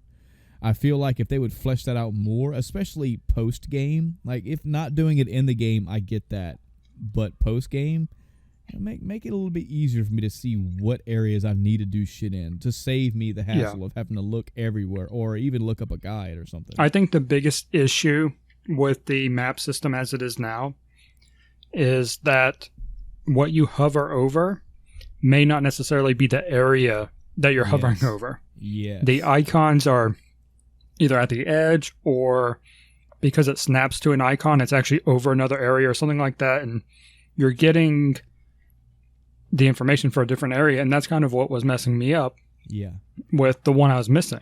There aren't specific like lines, like it doesn't exactly block off areas, and thereby you putting a cursor in an area tells you need to find this stuff in this area. It's kind of a little vague, kind of a little bit. You gotta basically play around with the map and put cursors to different places to figure out, okay, in this whole area where the giant is, this is missing. This area next to that area that I can't, again, with no lines, no borders, just gotta feel it out. I need to go in this area and find stuff. Yeah, I actually went through and found a list that had all the zones in the game. I was like, all right, I'm going to hover over, specifically looking for each one, okay? The river pass, go there. Okay, I'm missing this, and this. Cool. All right, next. Okay, all good there, all good there, all good. I went through the list, and I was like, all right, I'm all good everywhere on ravens, but I am still missing one. I was like, man. This is not acceptable. And I don't know how. I have to go back, and I really should go back and see if the list had the area that is missing. It was the Lookout Island or something, which has a very small area on the map. It's basically just one of the towers, I think, or next to a tower. Yeah. And that was the one I was missing. And it was so frustrating because I'd literally been over the map so many times that I looked up online going, all right, I'm 40 or 52 out of 53, whatever number it is, for ravens. I'm missing one. Where is it? You know, is this some off the place thing that they don't put on a map or not on a checklist? You know, what am I missing? And all basically what it came down to is people going, oh, I found it. It was over here. Or, oh, I found it. It was this one, which, you know, talking about the hovering issue, that's why it was missed. And yeah. I could have sworn I checked Lookout Tower. But finally, I was like, you know, I'm going to go through them again and look. And I just started hovering over things. And finally, it flashed real quick that I had that gray bar of undiscovered. Mm-hmm. You know, so that little bit of different text coloring caught my attention enough where I was like, okay, where was that? What would I just hover over? Yeah, so I'm sitting there slowly moving now. And then finally, it popped up. And I was like, oh, thank goodness. So I pulled up the guide I had, did a Control F for Lookout Tower, and went and like, okay, got it. Yay, achievement, or trophy. So I got all the birds. I got, let's see, what else is there? Collectible wise. I was missing one of the cabinet things, which I don't know how I missed it because it's plain as day. It was like the second one you can get in the game. Mm-hmm. And I was like, okay, that was frustrating, especially finding it. Here's an issue I have with the game, is the compass does not work in the first two areas. If you know the part where you get the compass, or you're on that bridge, if you go behind that, the compass doesn't work anymore. What? You literally cannot place markers on things that are in that area because the compass does not work there. It's like instead of having some flag saying you just have the compass active or not, it's like it's based on zone. Once you're out of this area, the compass works, and otherwise it just hides it on the UI and stuff. So I'll tell you this, though, down in the audience as well. Just a reminder, we are still in spoiler territory for God of War, just in case, because Chris is talking about in-game stuff. But that compass, holy shit, when it does work, man, it guides you all the way through, all the way. No, you need to turn left up here. There's a 3-way fork. Take the right fork. No, that's the middle. Go back. Take this way. Yeah, it was really useful. I would use it and I would set it to places I'm not trying to go, just to get out of somewhere I was, because I was like, all right, I know I need to go that way, but I don't know what's the fastest way out, because I'm at this point exploring, or not necessarily exploring. I've been here before. I just want collectibles and get out. So okay, let me set my marker for back at the shore and just leave. Not necessarily looking for something inside of it, just trying to get out. Yeah. I would set it across the map just to see where it would take me to get out of that place. Because is this the quickest way? Because I'm in the middle. There's an exit on both ends, which is faster. That type of stuff. I fought more Valkyries. Before I get into Valkyries real quick, the Baldur fight, that's the fight I was on for 3 hours. I was wondering, because as I was going through progressing afterward, I remember you saying you were stuck on a phase of a fight, and I was like, it's got to be this one, because there's multiple phases to this fight. Yeah. It was an hour, 2 hours, and then I think that was it. I think the next phase wasn't really a phase. Yeah. If I'm not mistaken, but that was the fight that took me forever. And I thought that was bad. But now I'm fighting Valkyries. And do you recall the names of which two you fought, or where they were? No and no. Okay. Well, while you're talking, I'll try to remember, but... Okay. So I actually have killed 6 of them. And that was not easy. No. There are 2 Valkyries that I actually marked down as being easy. Yeah. Real simple patterns. Minimal, no, oh my god, I'm dead moves, that type stuff. Yeah. Because the way they work, and I've noticed that there is a pattern to it, they start out with certain moves. They do this, they do this, they do that. You go to the next one, all those things plus something. The next one, all those things plus something. Or they may drop something and add something else, so it's not completely convoluted and all the things at once. Right. But what they replace it with is ridiculous. So in Midgard, the only one I haven't beat is at the mountain. That's why I currently have marked as the hardest Valkyrie. And that's because it's essentially insta-death shortly after starting. Yeah. The one in Helheim, I marked as hard only because there is a move that negates the revive stone. The resurrection stone will not work because of the way the animation works. Something times out, something like that. You literally die, and the prompt comes up. You press square, and as Arturus is running over, doing the stabbing motion on the stone to revive you, either him or the head will give you the game over dialogue. Oh no type thing, instead of I'm on my way like he does. He goes, no, don't leave me, like he does when you die. That happens. Jesus. So literally that's the only reason the thing was hard. I had several tries where I got the Valkyrie down to her last bar of health, died, and the resurrection stone didn't work because of that move. Yep.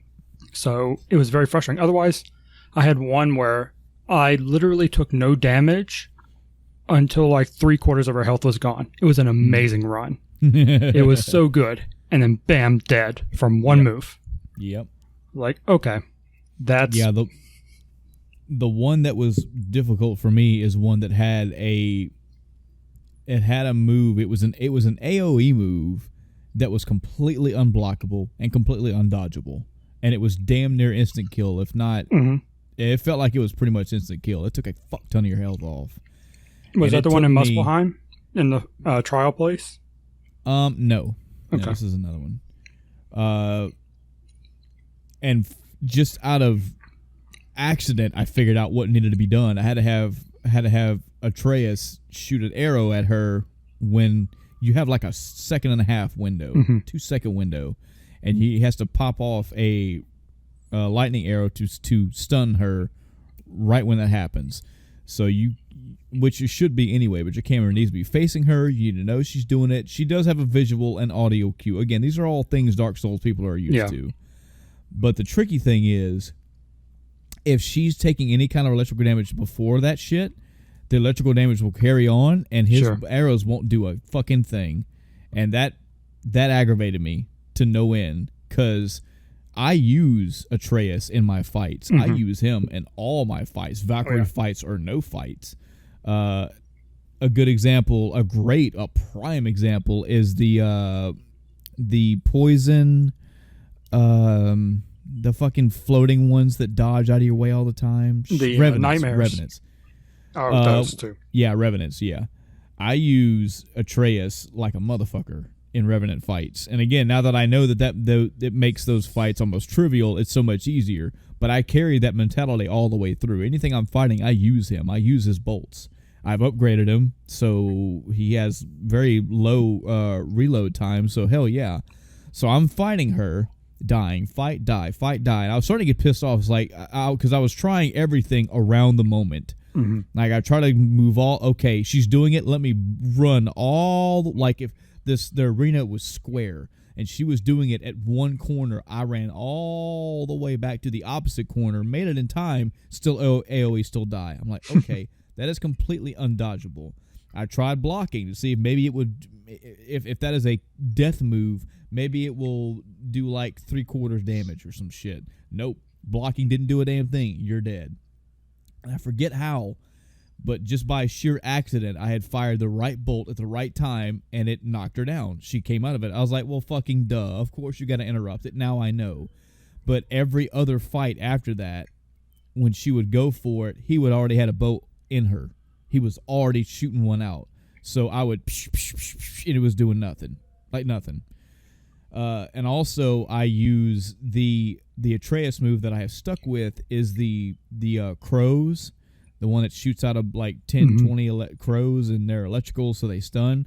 If that is going on, you can't shoot a bow. I mean, you can, but again, if she is already taking some kind of damage like that, his damage won't do anything. So then I said, okay, if I fire an electrical bolt, she's already taking electrical damage, and then she starts to move. What if I swap the arrow to the other type and fire that off? Nope, didn't do anything.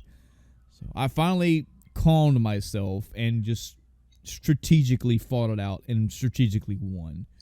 But yes, these Valkyries are designed to be difficult. They are designed as extra content, hard shit. You have to...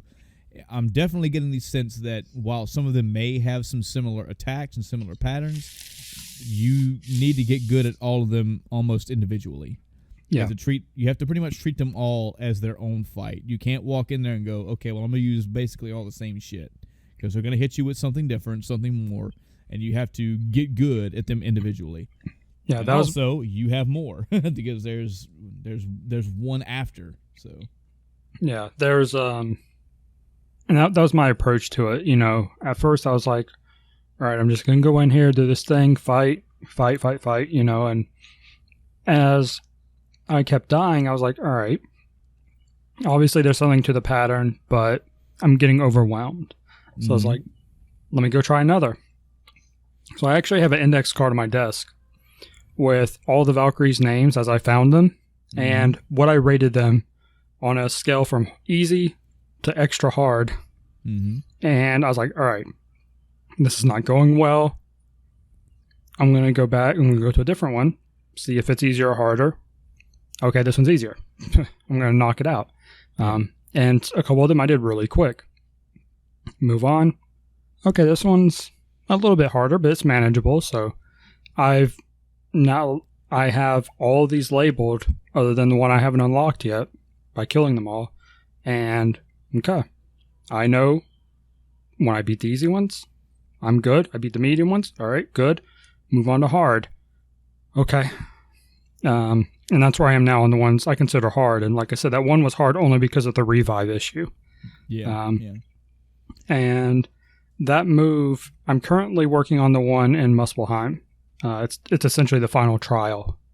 Because I completed up to that point and didn't get the trophy for completing all the trials. Mm-hmm. Or no, I think the trophy was actually just for reaching the top. So I think I did get that. Or no, that was in-game. That was an in-game thing, was reaching the top.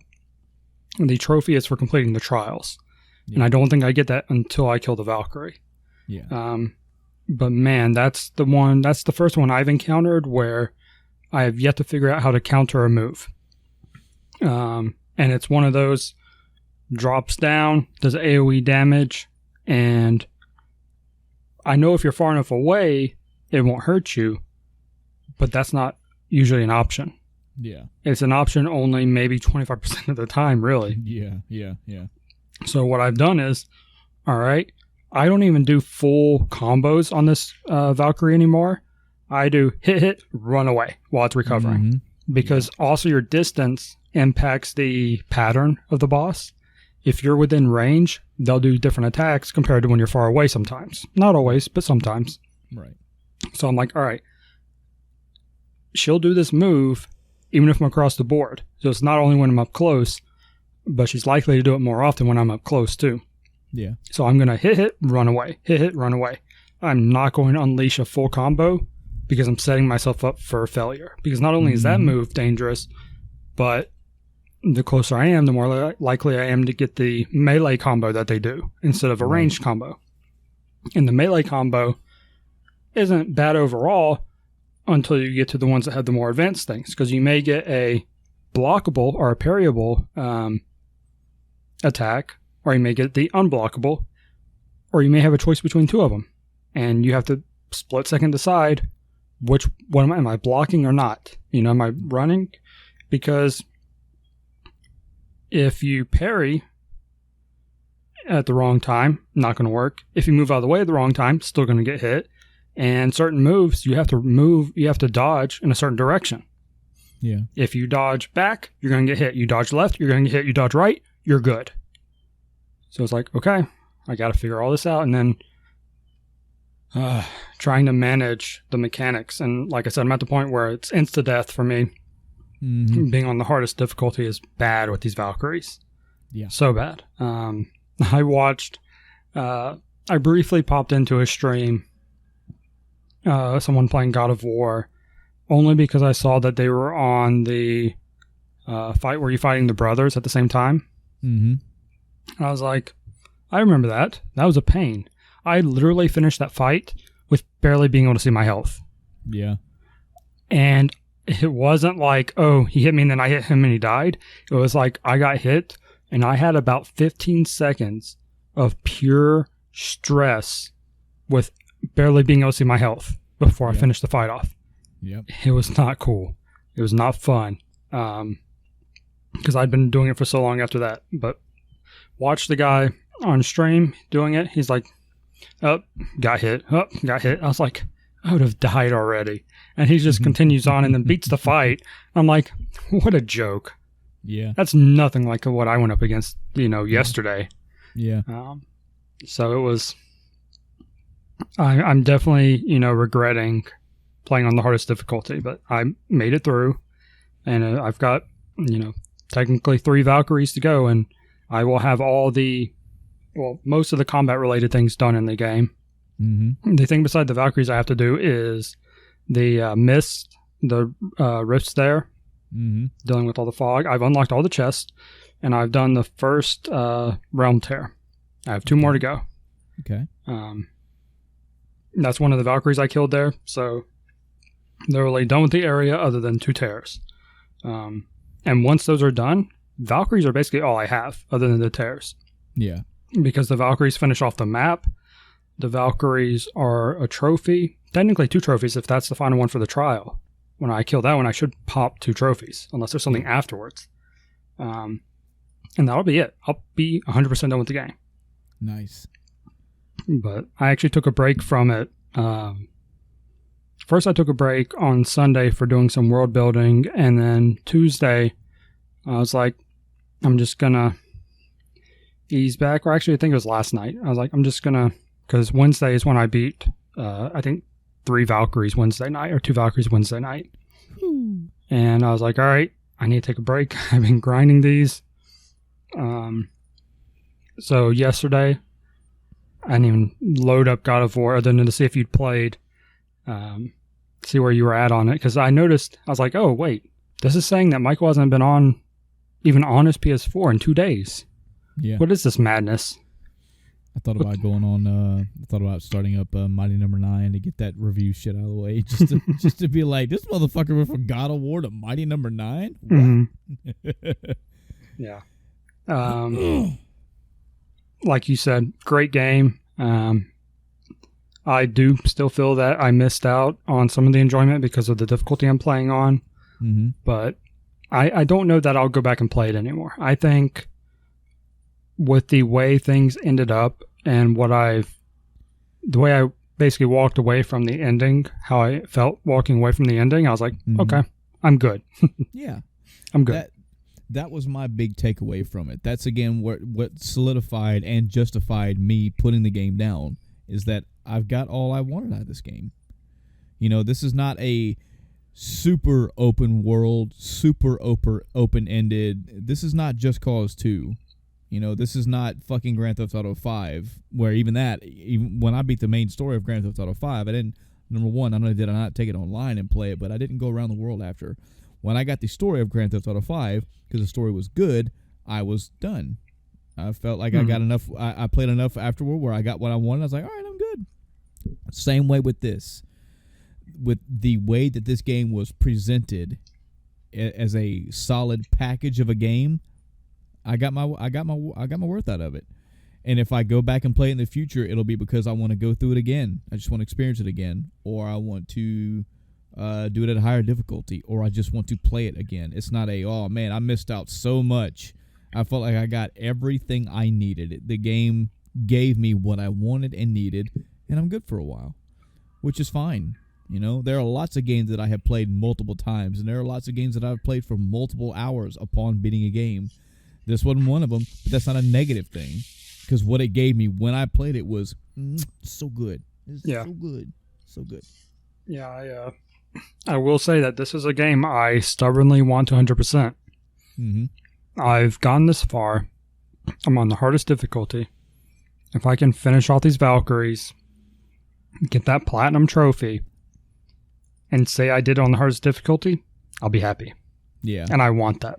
So I don't know if I'll be able to put down the game completely until I do. Yeah, you're way past the point of no return, buddy.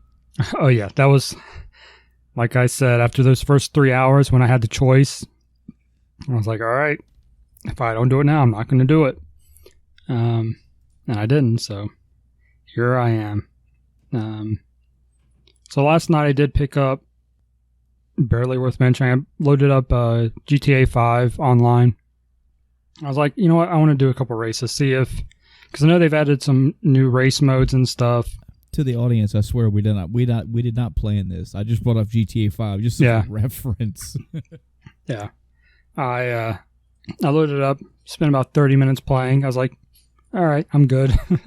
Just did some races because I still don't really have any desire to do the multiplayer stuff as in the missions, because I don't want to do it with randoms. And because it'd been so long since I even touched the game, when I loaded up a race, I was like, all right, trigger is gas, right? It's not something odd in this game. And I did a race which involved one of the new vehicles that can go underwater. But you have to change the mode of it. I finished the race in last because I couldn't figure out how to change the mode of the vehicle. I was literally sitting there underwater, and I'm like, all right, I literally pressed every button on the controller, but because I pressed some at different times, all it was A. All I had to do was press A. Oh. And that's all it took. I was like, really? And I had actually reset my car, drove off into the water again, and it came up on screen going, hey, to change the mode of your car, press A. I was like, you game. You couldn't tell me that the first time I was down there for like 20 seconds, mashing everything? God. So I did one more race that I knew would not have any transformations in it. Actually, I did 2 more after that. So I did like 3 races total. Did okay. Didn't, completely fail any race. That race I did DNF by, I think, half a second. I was at the finish line when I DNF'd, but the other 2 went through. I finished second in one of them, so I didn't do bad. Nice. I was like, all right, that's enough. I'm done. I don't really feel like playing anymore. But what I have been doing, again all week, is watching stuff. In particular, MCU-related stuff. Oh, yeah. So, I watched, because last week, if you remember, I left off with Spider-Man Homecoming. Right. And so I was back to the TV series at that point. I watched Daredevil Season 2, which I enjoyed a lot more than Season 1. The action definitely picked up. The story is interesting. It's, I don't know. It's one of those things where I was really confused by what was happening, and then they clarified, and you saw things that were happening. It's like, oh, okay, now it makes sense. But overall, solid season. I can't wait to see what happens after that. The way they're doing the villains, because when you think of certain, this goes across any company, Marvel, DC, etc. You have these iconic villains, and season 1, you're like, oh hey, this is the main villain. They portray him very early on as the villain. You don't even see him though. You don't get any screen time with him for a large part of the first season, and you're like, okay, I think I know who they're talking about. As far as a character goes, knowing a little bit about the background of Daredevil, like, I bet that's character. And it never happens in season 1. You're like, okay, so I guess he's not the character I thought he was. But season 2, you get a new villain, things escalate, and then there's more revealed. And it's like, okay, I got it, I dig it, let's continue. So I'm much more on board the Daredevil train than I was after season 1. Gotcha. I did have a moment where I actually spoiled myself on something because I was impatient, and I was like, this character, I know this character. I was like, was he in a different movie I watched or different series, or something from season 1 that I don't remember? So I actually looked him up, and I know that was a bad idea from the start. But I was like, I just can't let this go. I have to look this up because I know I'm forgetting it from somewhere because the name is familiar. The face is familiar. I was like, I've seen this character before. And sure enough, it's like, yeah, this is the character that does this, blah, blah, blah. And it was literally 15 seconds before the episode told me who he was. I was like, touche. I deserve that. I was like, what, you don't trust us, man? Come on. So it at least wasn't a bad spoiler. It was literally like 15 seconds worth of spoiled stuff. Yeah. But I was like, okay. Yeah. Yeah, so that's solid. I watched after that. So continuing with Agents of S.H.I.E.L.D., there was this little, and I didn't know it was this until I actually went to watch it. It's actually a small YouTube series they did for Agents of S.H.I.E.L.D. called Agents of S.H.I.E.L.D. Slingshot. Huh. And it's the small little, it's 6 episodes long, but they're not full episodes. They are little 3 to 4 minute segments. So you don't even get a full episode's worth when you combine them all, really. Yeah. That just go into the background of something that happens. And it was very odd. And I don't think I'm a fan of it, the way they did it, because I don't know when it takes place. I'm watching this according to the timeline. So by the timeline, this is happening between seasons 3 and 4. That's where it belongs in the canon timeline. But even with that, knowing that, I was like, This doesn't make sense because it's showing me scenes or characters that aren't where it's portraying them at. So it's like, it's like a combination of flashback with present time, but where season 3 leaves off, one of the characters isn't with the main group, isn't with the team anymore. Yeah. But in Slingshot, they're with the team. It's like, okay, so is this like before the... Because, at the end of the episode, they show a little bit of the next episode or something, that little teaser. I'll take your word for it. I'm guessing, I mean, this is in general, a lot of shows do that. They give you a little teaser for the next one. Yeah. I'm guessing this is technically supposed to be before that teaser in the episode. So this is like, this happened before that person left the team and went on their own thing. So like, they could have done that a little bit better. Still watched it. I mean, it was a whole like 12 minutes worth of stuff to watch, so why not? Right. Yeah. Watched that. Watched Agents of S.H.I.E.L.D. Season 4. And this is another good season from them. I talked about it before. Their pacing. Mm-hmm. Their seasons are long. It's like 20-something episodes. Mm-hmm. But it deserves it. It was action after action after action. Engaging story, engaging plot. The finale was ridiculous for the season. I can't wait to get to the next one and see what is going on, because this is ongoing. They cliffhanger it so bad. There's so much unanswered, and that was before they even got to the part where it's like, oh, this is the teaser for the next episode, which in this case is the next season. This is before that. This is supposedly the resolution of season 4 before they get into 5, which is trailer covers. I'm like, but all this is happening. What's going on? I need more. So it was a really good finale. Really good. And the season as a whole was solid. There were a couple moments where I was like, okay, I get it, sure, but overall very solid as well. I watched Doctor Strange. Nice. Which I know very, very little about Doctor Strange as a whole. I know roughly about the Ancient One. That's something I've heard before. I didn't know anything about Doctor Strange. His background, how he became Doctor Strange, any of that. So this was a very eye-opening movie. I'm really curious now to go back and see how much of it follows comic book. Because it started out kind of slow, and I was like, I don't quite get where they're going. Until it happened.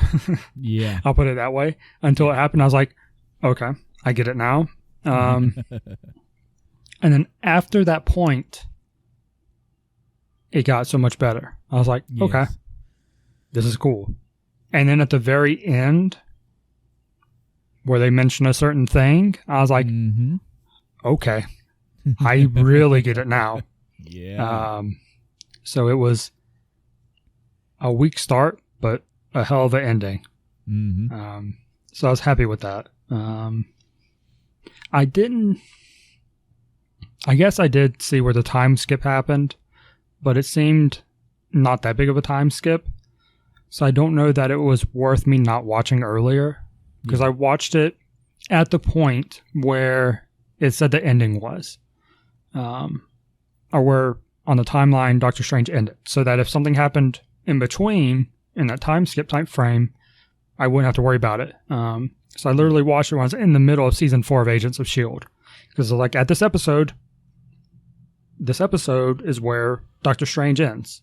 So I was like, all right, I'm going to watch Agents of S.H.I.E.L.D. up to that point, and then watch Doctor Strange, and then finish season 4. I didn't feel like that was necessary at all. So, little annoyed by that, really. But whatever. That's my order of watching thing. Nothing negative about either show, or movie, I should say. And today I started watching Luke Cage. Now, I mentioned last week that I watched Jessica Jones and I was very disappointed. Mm-hmm. The way this starts, I was like, okay, cool. And then there was a scene and I was like, really, we're getting into this gratuitous crap again. Yeah. I was like, is this going to be, because it's following the same, he's one of the characters as in the other one, so, in Jessica Jones, but that was it. I think there was one other time that they showed a little bit of a scene, but I was like, okay, this makes sense. This is, and they didn't show as much. So I was like, okay, that's happening. Move on. Cool. I wonder got if it. In the actual release time of those series, like they got feedback from people and they redacted that. You know, they pulled it back after hearing like maybe feedback from the audiences. Maybe. I mean, that's quite possible, but it's also because it doesn't seem as relevant in any way. Yeah. Because in Jessica Jones, there was a lot going on. In Luke Cage, 2 times it happens. That's it. There are no story reasons for it to happen after that. And it's actually part of the story that's not happening. Nice. So it's like, okay, cool, got it. I am only halfway through season 1, enjoying it. It's so much better than Jessica Jones. The story around the character, around Luke Cage, is so much better in my opinion. It just feels overall more solid, and I'm glad. It looks like they learned from Jessica Jones, or maybe it's just because the character's that different, that it's that more fits a series that much better, so to speak. Not that the production's bad, but that the character itself is a better one to base a series on. Yeah. So that, I literally paused it when you're like, hey, you ready? I was like, okay. I'll pause my show. Because I'm so curious. This is one of those things where the pacing is very interesting. Now that I'm thinking about it. Forgot to mention that as well. Because it's like, okay, I've got a villain. All right, cool. That's over? Wait, what? We're only like a few episodes in. The season's 22 episodes long. What's happening the other one? I'm on literally episode 12, and there's so many villains that I'm like, okay. Okay, so there is no central villain overall. I'm just, okay, cool. Just going to watch one episode at a time, see what happens. Don't expect anyone to be there the next episode that's there this episode. We'll see what happens. Yeah. It's a very interesting experience as opposed to, all right, here's the build up, deal with the bad guy in the last episode or the last couple episodes and move on to the next bad guy in the next season. This is, no, everything's happening at once. These characters are coming in when it's appropriate. They're not wasting time. They're not drawing out this encounter with this guy to 5 episodes when it's done in 2. So far I think the pacing's good. It's different, but in a good way. Yeah. Is there anything else I did this week? I was really productive at work this week. So that kind of took away from some of my time. I actually was telling my other half about this. I was like, I was working and I was making a lot of progress, and then I looked at the clock and realized I should have stopped working 2 hours ago. So I was like, yeah, okay, yep. Turn that off, move on to a game. Happens to the best of us, man. Yeah, that's one of the things about working from home. It's like, all right, here's my schedule. My work day ends at this time because I started at this time. But then once I'm being productive, I'm like, I'm really being productive. Yeah. So I didn't want to stop. But, I think that's it for my week. Sweet. I think so, yeah. Well, I guess we will get to this week's topic. May not be as a lengthy one as our usual topics are, but and I'm thinking this may be the harder. This is actually kind of 2 topics. Yeah. We just flip flop the words. Mm-hmm. This week's topic is things we liked in games and we didn't like. Now, this isn't necessarily a all-inclusive list. This is not a we perused the worst games of all times list and, the popular bad games. This is more of a list of games that we didn't like and things that moments, bosses, levels, items, whatever things we did like in those games. We will have a future topic that will basically be the inverse of this. Games we love that had shit that we hated, or however wording we choose to put on it. Yeah, the first iteration of this topic was good levels and bad games, or levels you love or levels you like in games you hate or dislike. Right. And we expanded that to good moments and bad games, and that helped me a lot. Yeah, me as well. Because this is definitely a memory jogger for me, and specifically making it specifically about just levels or areas or whatever was proving very difficult. But just pointing out things that I liked in games that I didn't like, while that made it easier. It made it a lot easier. I guess since I posed a list, I'll throw out my first one. Sure. As fans of the podcast will know, I'm a very big Mega Man fan. I love the Mega Man franchise. There are some games that I don't care for. I mean, I don't care for the kart racing game because I'm not a big racing game guy, and that's Mario Kart. That is not, unfortunately. Mario Soccer, don't care for it because I don't really care for sports games in general. I can point out some Mega Man games that are just off my radar. But in general, the core series and the X series, a lot of fucking gems in there. A lot of great games in those series, and a lot of bad ones too, arguably bad games. Specifically in the X franchise, X7, X5, 6, and 7. Generally, not just from my standpoint, but just the general audience has not too many good things to say about them. I will say that I have played through X7 for all of about an hour and have not went any further. A lot of design choices I didn't like. The voice acting is, again, I don't need voice acting in my Mega Man games. Several of them have it, but I don't need it. Fun fact though, I do like the voice. This is gonna piss people off. They're gonna think I'm trying to be contrarian, but I swear to God I'm not. I liked Mega Man 8, and I didn't mind the voice acting in 8. There's a lot of bad points, a lot of fuck ups in it. I'll give you that. But the charm of 8 has always endured to me for whatever reason. I own most every Mega Man game around, and I have played X5 and X6 a handful of times. I'd have to go back and go through them step by step and describe the design choices I didn't care for, the changes and additions that I just didn't care for. But of those two games, I did find a gem moment, I guess you'd say, in X6 that I did like. That would be the Duff McWhalen stage. Now I know that Mega Man, the X titles definitely have a lot of title odd names. I think Mega Man X. I think this is the Mega Man that had the Mavericks that were named after Guns N' Roses members. I think that's correct.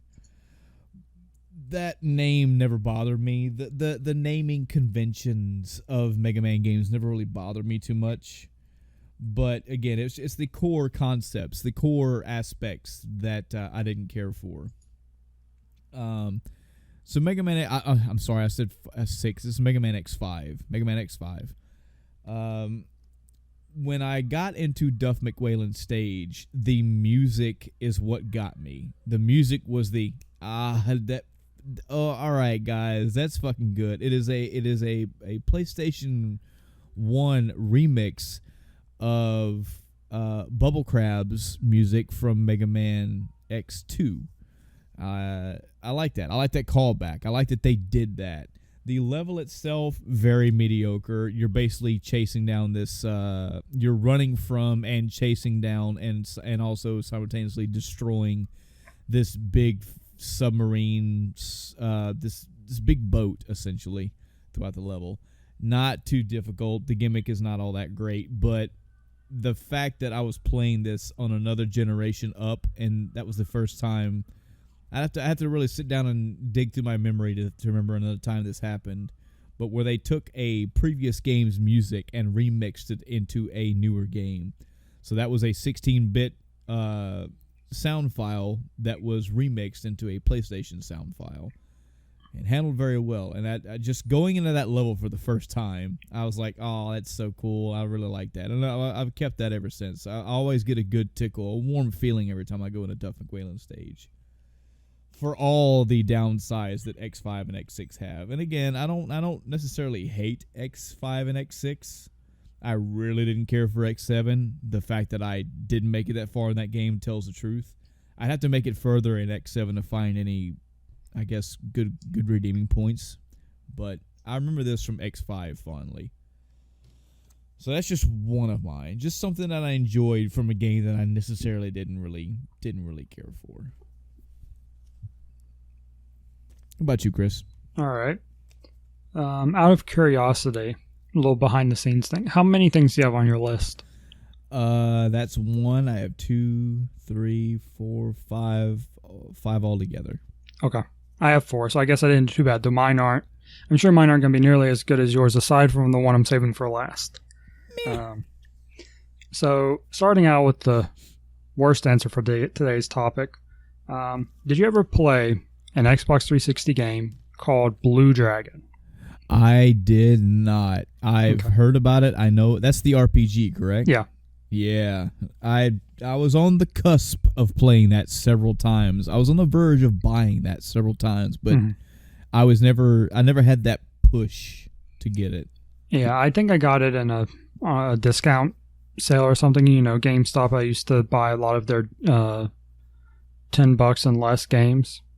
Because it'd be like, okay, I can get 6 games for $20 or $30 and so much more value than buying one game for $60 a lot of times. Yeah. And I think this is how I got this game, but overall it's just because of an RPG, you know, and I was like, okay, cool. I'm always open for an RPG. The game as a whole, and I don't actually have one individual moment to call out for this game, but the game as a whole wasn't great. Yeah, that's the gist I got after the fact. Yeah, I actually went online earlier looking to see what did this game actually have a rating of. You know, what do people think of this game? And there's a website, something it's like GameRankings.com or something like that. It actually aggregates all the reviews and gives a total. And with 65 reviews, it ended up with a 76% rating out of 100. So I was like, that's not actually terrible. That's not terrible at all, yeah. I was looking at achievements on a different site. It's like xboxachievements.org or something like that lets you track your achievements, and they give you guides and walkthroughs on how to get certain achievements. I used that back in the day before using true achievements and true trophies.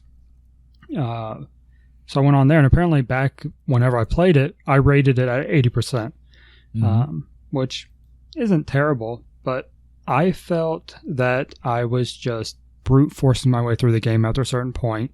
Wow. You want to know my number one thing that comes to mind when I think of the game? What's that? There were enemies that were swirls of poop. What? Literally swirls of poop enemies. And not just once. Reskins, recolorings of them throughout the entire game.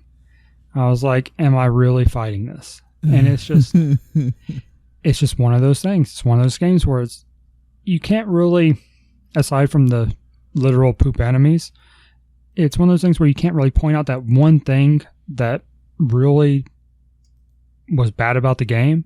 It's that overall everything was just mediocre. Yeah. And the worst part about it is I 100% the game. And this is not a quick game to 100%.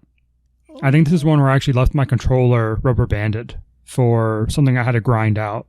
And I 100% it. So it had some redeeming qualities. I'm sure there were those moments. You know, it's an RPG, so when I was looking at the stuff, trying to refresh my memory, one of the articles said that it was pointed out there were no big reveals. There were no super dramatic moments, but 100% the game. So I guess I had to like something about it. I think the fact that this game, if I remember right, this is a very early RPG release for the 360. I think this is like a year or two after the... It was. I actually had the wiki open still. It was 2007, August 2007. Yeah. Yeah. And apparently it was also packaged with the 360, and that sold out in Japan or something like that. It was ridiculous when I was reading that. So, do you have any specific? So, is your good thing from a bad game just the fact that you 100%ed it? Yeah, I mean, it was enough Something of an experience. Kept you going. Yeah, and it was one of those games where when I got to last 10% of playing the game, I was like, I don't know why I'm doing this. I shouldn't be doing this anymore, but I'm just too stubborn at that point, you know? Like with God of War, I'm past that point of no return. I've committed this much time. I'm going to finish it. Otherwise, all this time was wasted. I know I've done this before with other games where it's been like mediocre to whatever, but I've completed it all the way. Mm-hmm. Yeah, I feel you. Congratulations, Blue Dragon, for hooking another one.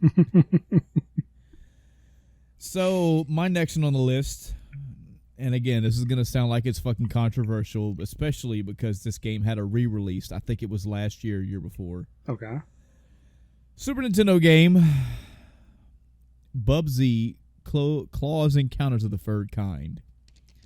This is one of several, Zool also comes to mind, mediocre platform games that I played way back in my high school days. Literally because there was nothing else. This was one of those games where like I borrowed it.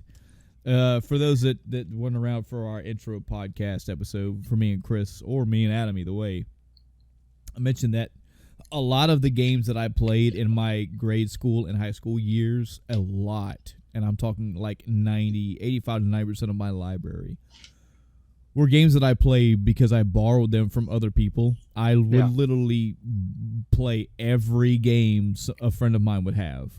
Like, I would have one friend that had 5 Super Nintendo games, and that's it. I borrow all 5 of them. I had another friend that had like 12. I borrow every other one that guy didn't have. Like, and so on and so forth.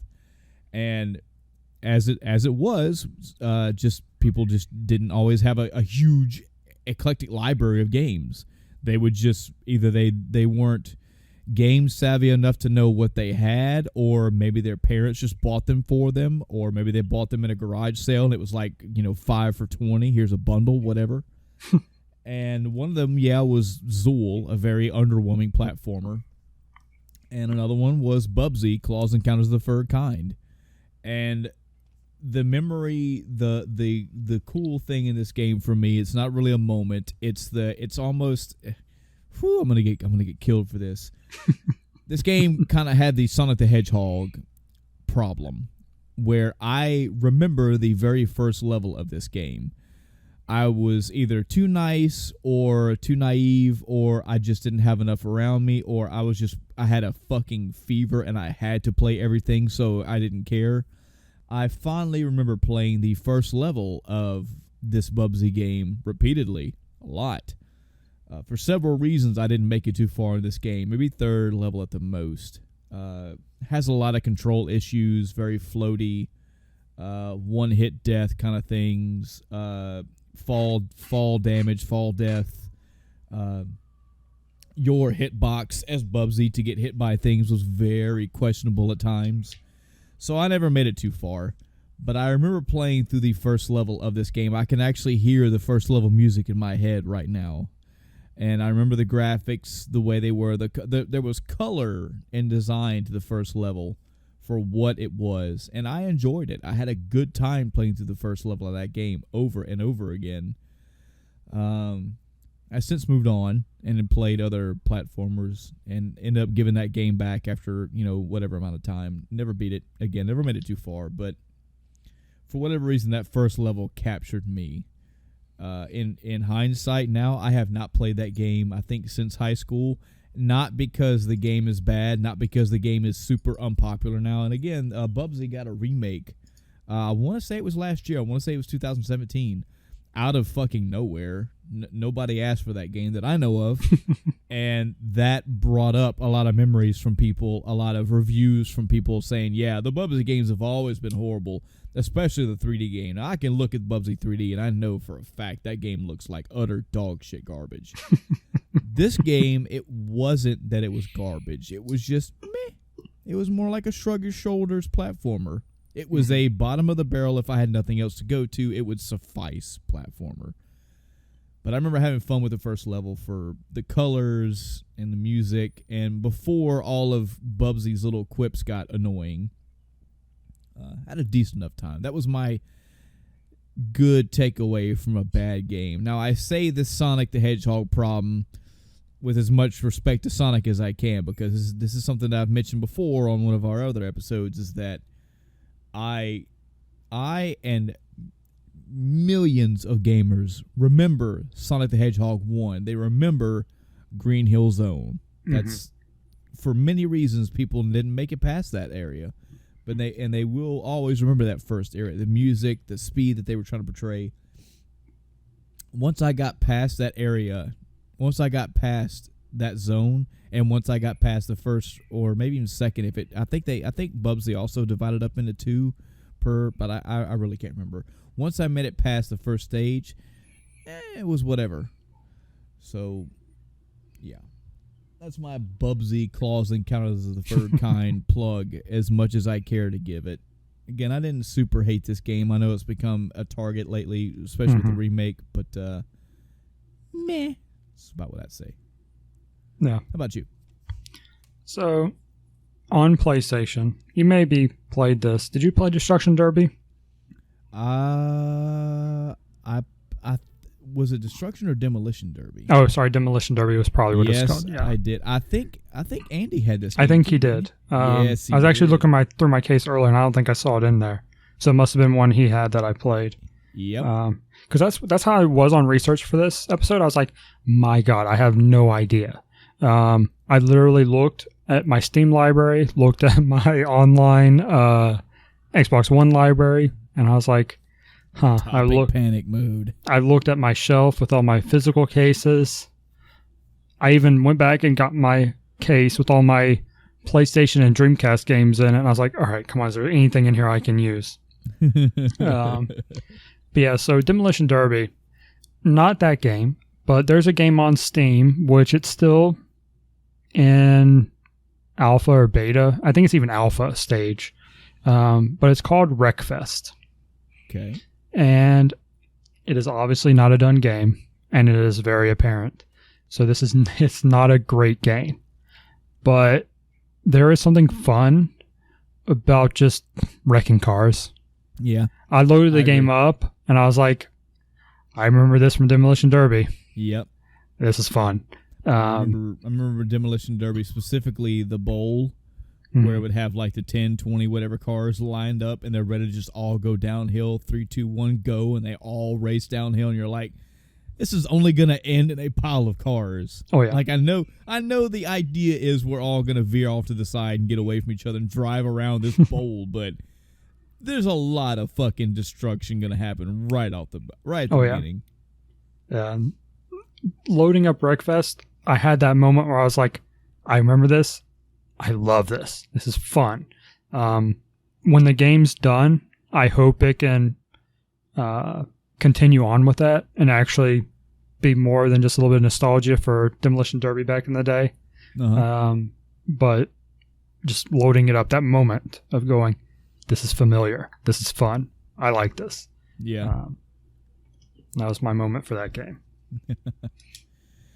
I've got another controversial one here. I don't know how controversial it's going to be for you. I think we've had discussion before about this game, though. Final Fantasy 13. Okay. Have you played 13? Oh, yeah. 100%, I believe. Okay. We officially can't talk anymore, so it's been a good podcast, everybody. Thanks for subscribing and catching us, kid. So Final Fantasy 13. This is one of my notorious games right here. as in I made it way, way beyond the point of no return and still quit. There's only one other game that's come close to that. I don't know how far I was into 13 before I quit. I want to say it was actually around this area. I think this area that I'm about to talk about was the area that I was like, oh, wow, this is actually cool. But I did not finish 13. I got to some point in that game, and I just said, I'm fucking done. I don't care. I've actually lost the story thread like 5 hours into this game. I don't know what the fuck we're doing. I don't know where we are. I don't know why we're doing what we're doing. I don't care about half these characters. I don't care about the story. I'm being railroaded through a lot of this, both in story and in gameplay design, level design.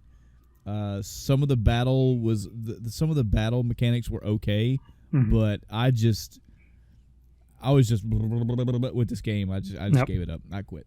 13 hours. I believe that was what I recall saying when, someone was asking, when does it open up? And I was like, I don't know. I played it. Looked at my time. I was like, 13 hours. It took 13 hours for the game to open up. Yep. The one cool thing, as I mentioned earlier about this game, when I got to this area, I was like, this is cool as shit, was Pulse. I don't know if it's called Pulse or Grand Pulse, or I want to say Pulse is what it was called. I mean, Pulse is fine. I think technically it did have the Grand before it or whatever, but those that have played the game and those that would go research or go watch a Let's Play or whatever,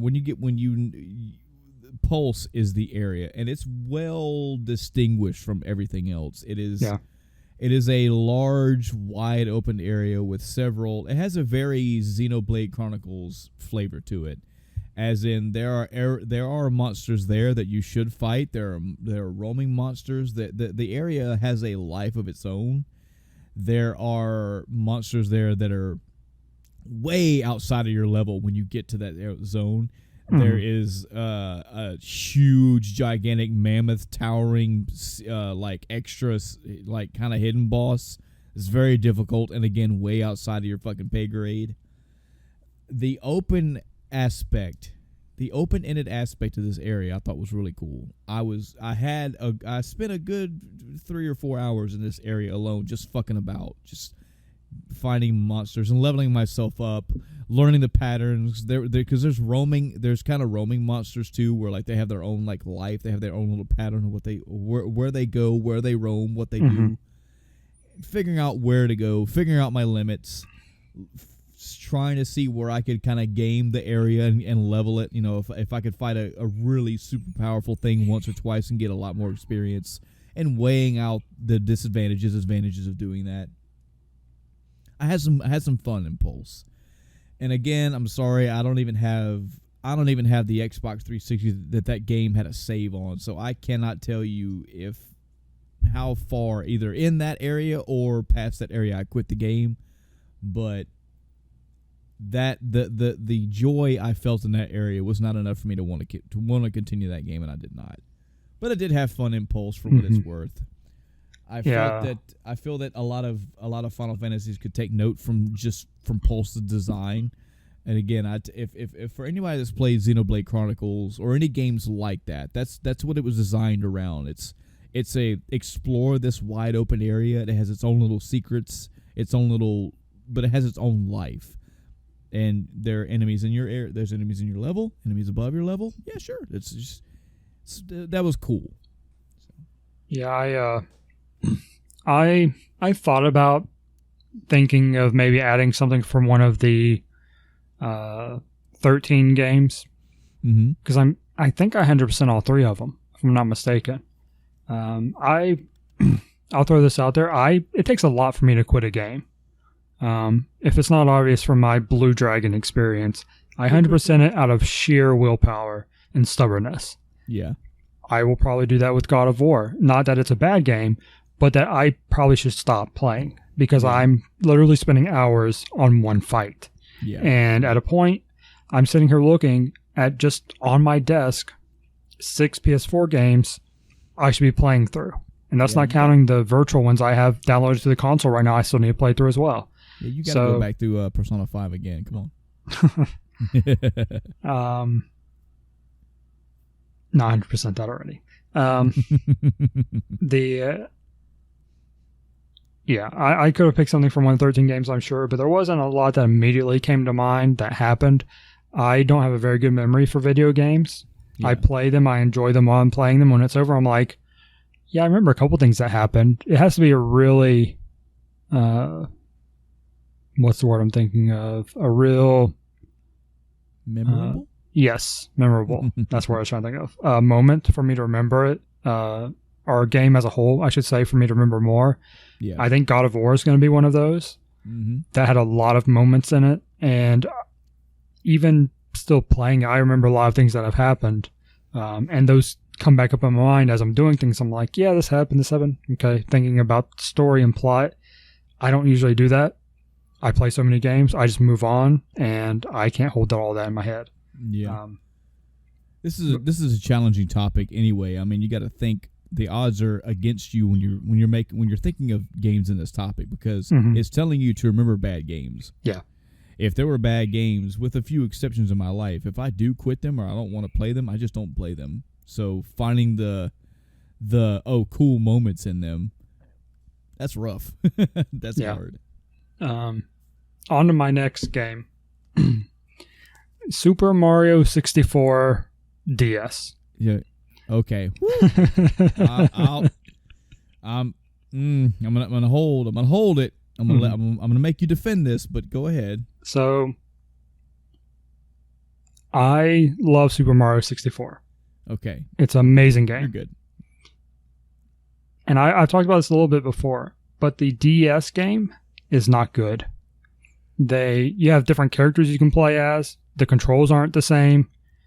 It is not. I didn't make it. I don't think I played the first world, which I don't even think they match up to completion. Mm-hmm. It was not the same experience at all. But this is similar to Wreckfest, where it was that nostalgia moment. I enter the world, and at first appearances, it does look pretty similar. Yeah. So getting that, I was like, I'm back. I'm back in the kingdom. I'm ready to kick some Bowser butt. But beyond that moment, I just sighed and eventually went, well, I guess this is a waste of money. Wow. And put it on my shelf, and I haven't touched it since.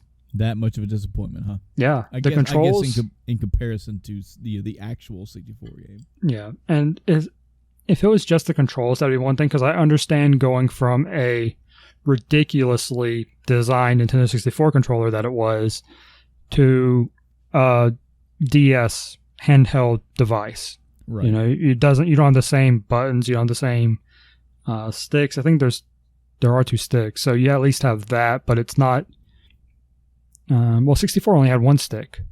Yeah. But it just overall felt weird. And then the fact that you have different characters you can play as, and there were too many changes. Yeah. Yeah. I was like, nope. I would much rather go find the game somewhere, buy it, eBay, whatever, and hook up my 64 and play it, than deal with this garbage. Yeah. But that moment of nostalgia was awesome. That reminds me, actually. I want to say it was the second one. Maybe it was the first one, but going back to my original with Mega Man X5 and the Duff McGualen stage, the reason why I love that stage so much is mainly because of the music. When they took something from the past and they gave it a facelift, there is a level in Mario Galaxy.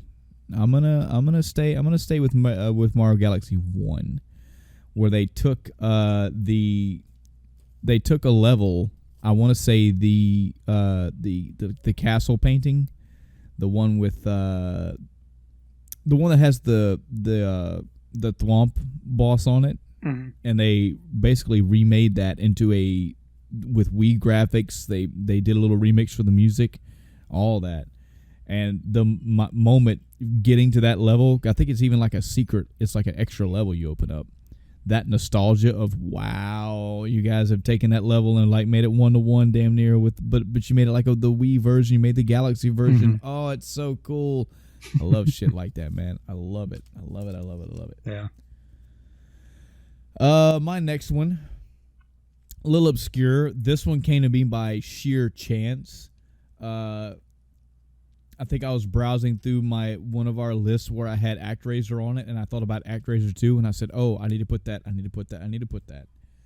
I did not care for ActRaiser 2 at all. About to have kind of the same story as Chris's earlier. I do not like ActRaiser 2, but just out of sheer principle and out of the platforming itself, I actually made it all the way through ActRaiser 2. I try to give ActRaiser 2 its just deserves, considering I loved ActRaiser 1 so much. But honestly, the design choice of removing the overhead God World aspect and it just being a platformer rubbed me so wrong. If you can get past that, the platforming in it and the action in it is pretty good. The enemies and particularly the boss designs, the artwork involved, pretty good. I can see where they were going. I just really wish they had not made that decision to just completely take out the overhead God campaign shit.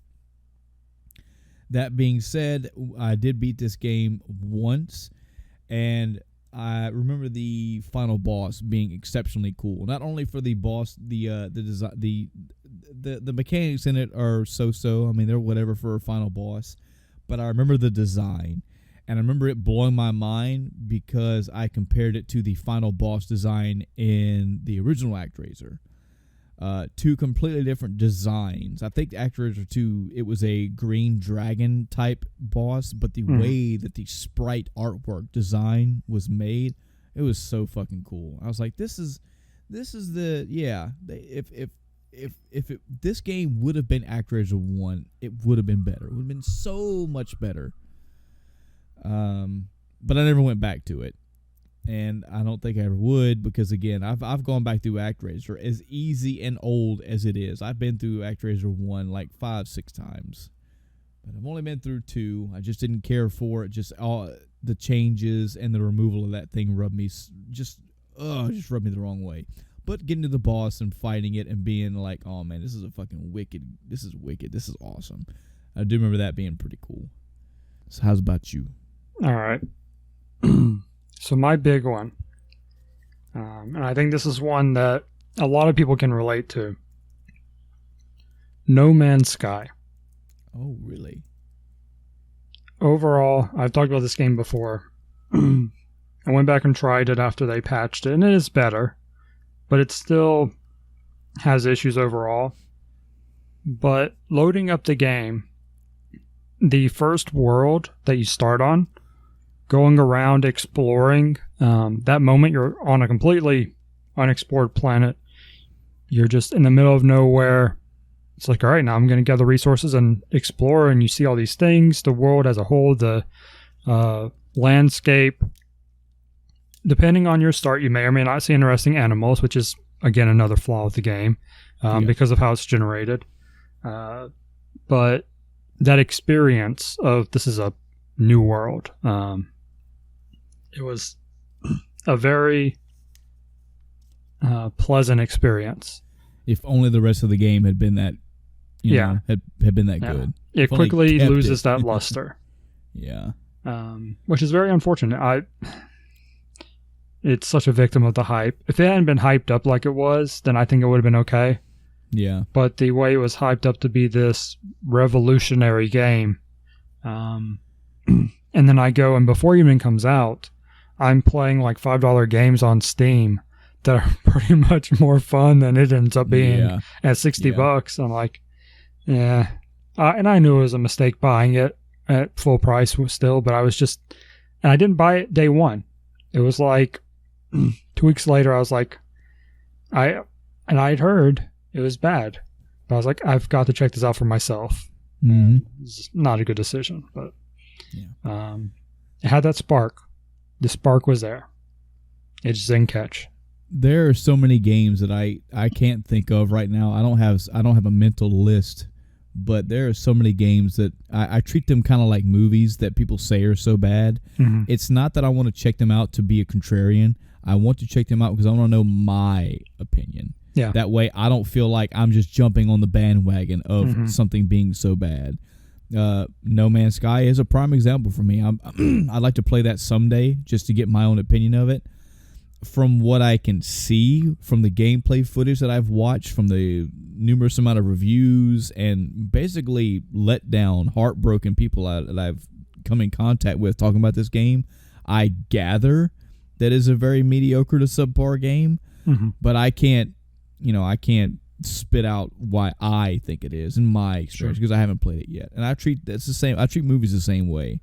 Like, I'd like to get just to have my version of it. I feel better about myself when I can say, that movie is bad, and here's why. Oh, well, actually, I didn't really care about that part, but these two things I just didn't like at all. Mm-hmm. So, my second to last, since I know that, I'm pretty sure that was your last one. Yeah. I actually lied. I do have one I snuck in here at the end, but I'm gonna say that for the last one. This one, I've had several discussions with Adam about this one, because he is not a fan of Final Fantasy VIII. And for the most part, neither am I. I haven't played Final Fantasy VIII all the way through since high school. Again, it's been a while. I think in lifetime I've went through that game twice, actually. But be damned if I could tell you much about it. I know that there was conflict between Squall and Cypher. The whole Laguna shit getting introduced really threw me for a loop. I was like, what? Okay. And I know it all has an intricate story. I think I read a plot summary a few years ago just to recall what all happened. But the game as a whole, despite it being what you would think on paper sounds cool as shit, is just very mediocre for me. I haven't played it in my later, like my 30s or whatever, so I can't really tell you. I just remember as of right now, just trying to recall what I can. I can recall many moments from Final Fantasy VII, especially a shit ton from 6, but 8, it just went right over me. Went right through me, I guess you'd say. However, all that being said, the Ragnarok, that airship that can turn into basically a fucking dragon, and that cutscene where it actually uses its arms to pull itself through something or up over something. Oh man, that is a fucking cool airship design. I have always loved that design. I should just go to YouTube and just download that fucking cutscene so I can have it and remember it. But excuse me, I remember that reveal of it being not just an airship, being like a fucking dragon. It was basically a fucking transformer. It was a Power Rangers fucking Dragon Zord almost. Mm-hmm. And seeing it transform and to be able to functionally actually use its claws to do stuff, I thought that shit was so cool. That, unfortunately, is my... if I'm trying to save some graces from 8, the intro video to 8 was very good. Yeah. The music track, the way it was laid out, kind of like a movie trailer or movie intro, and it's got its good points, I guess. The last one I'm going to sneak in real quick. This is going to blow a lot of people's minds because I've talked about this game ad nauseum. I mentioned a game earlier, Final Fantasy 13, that I have not finished. I quit it, I'm pretty sure, very, very, very late in the game.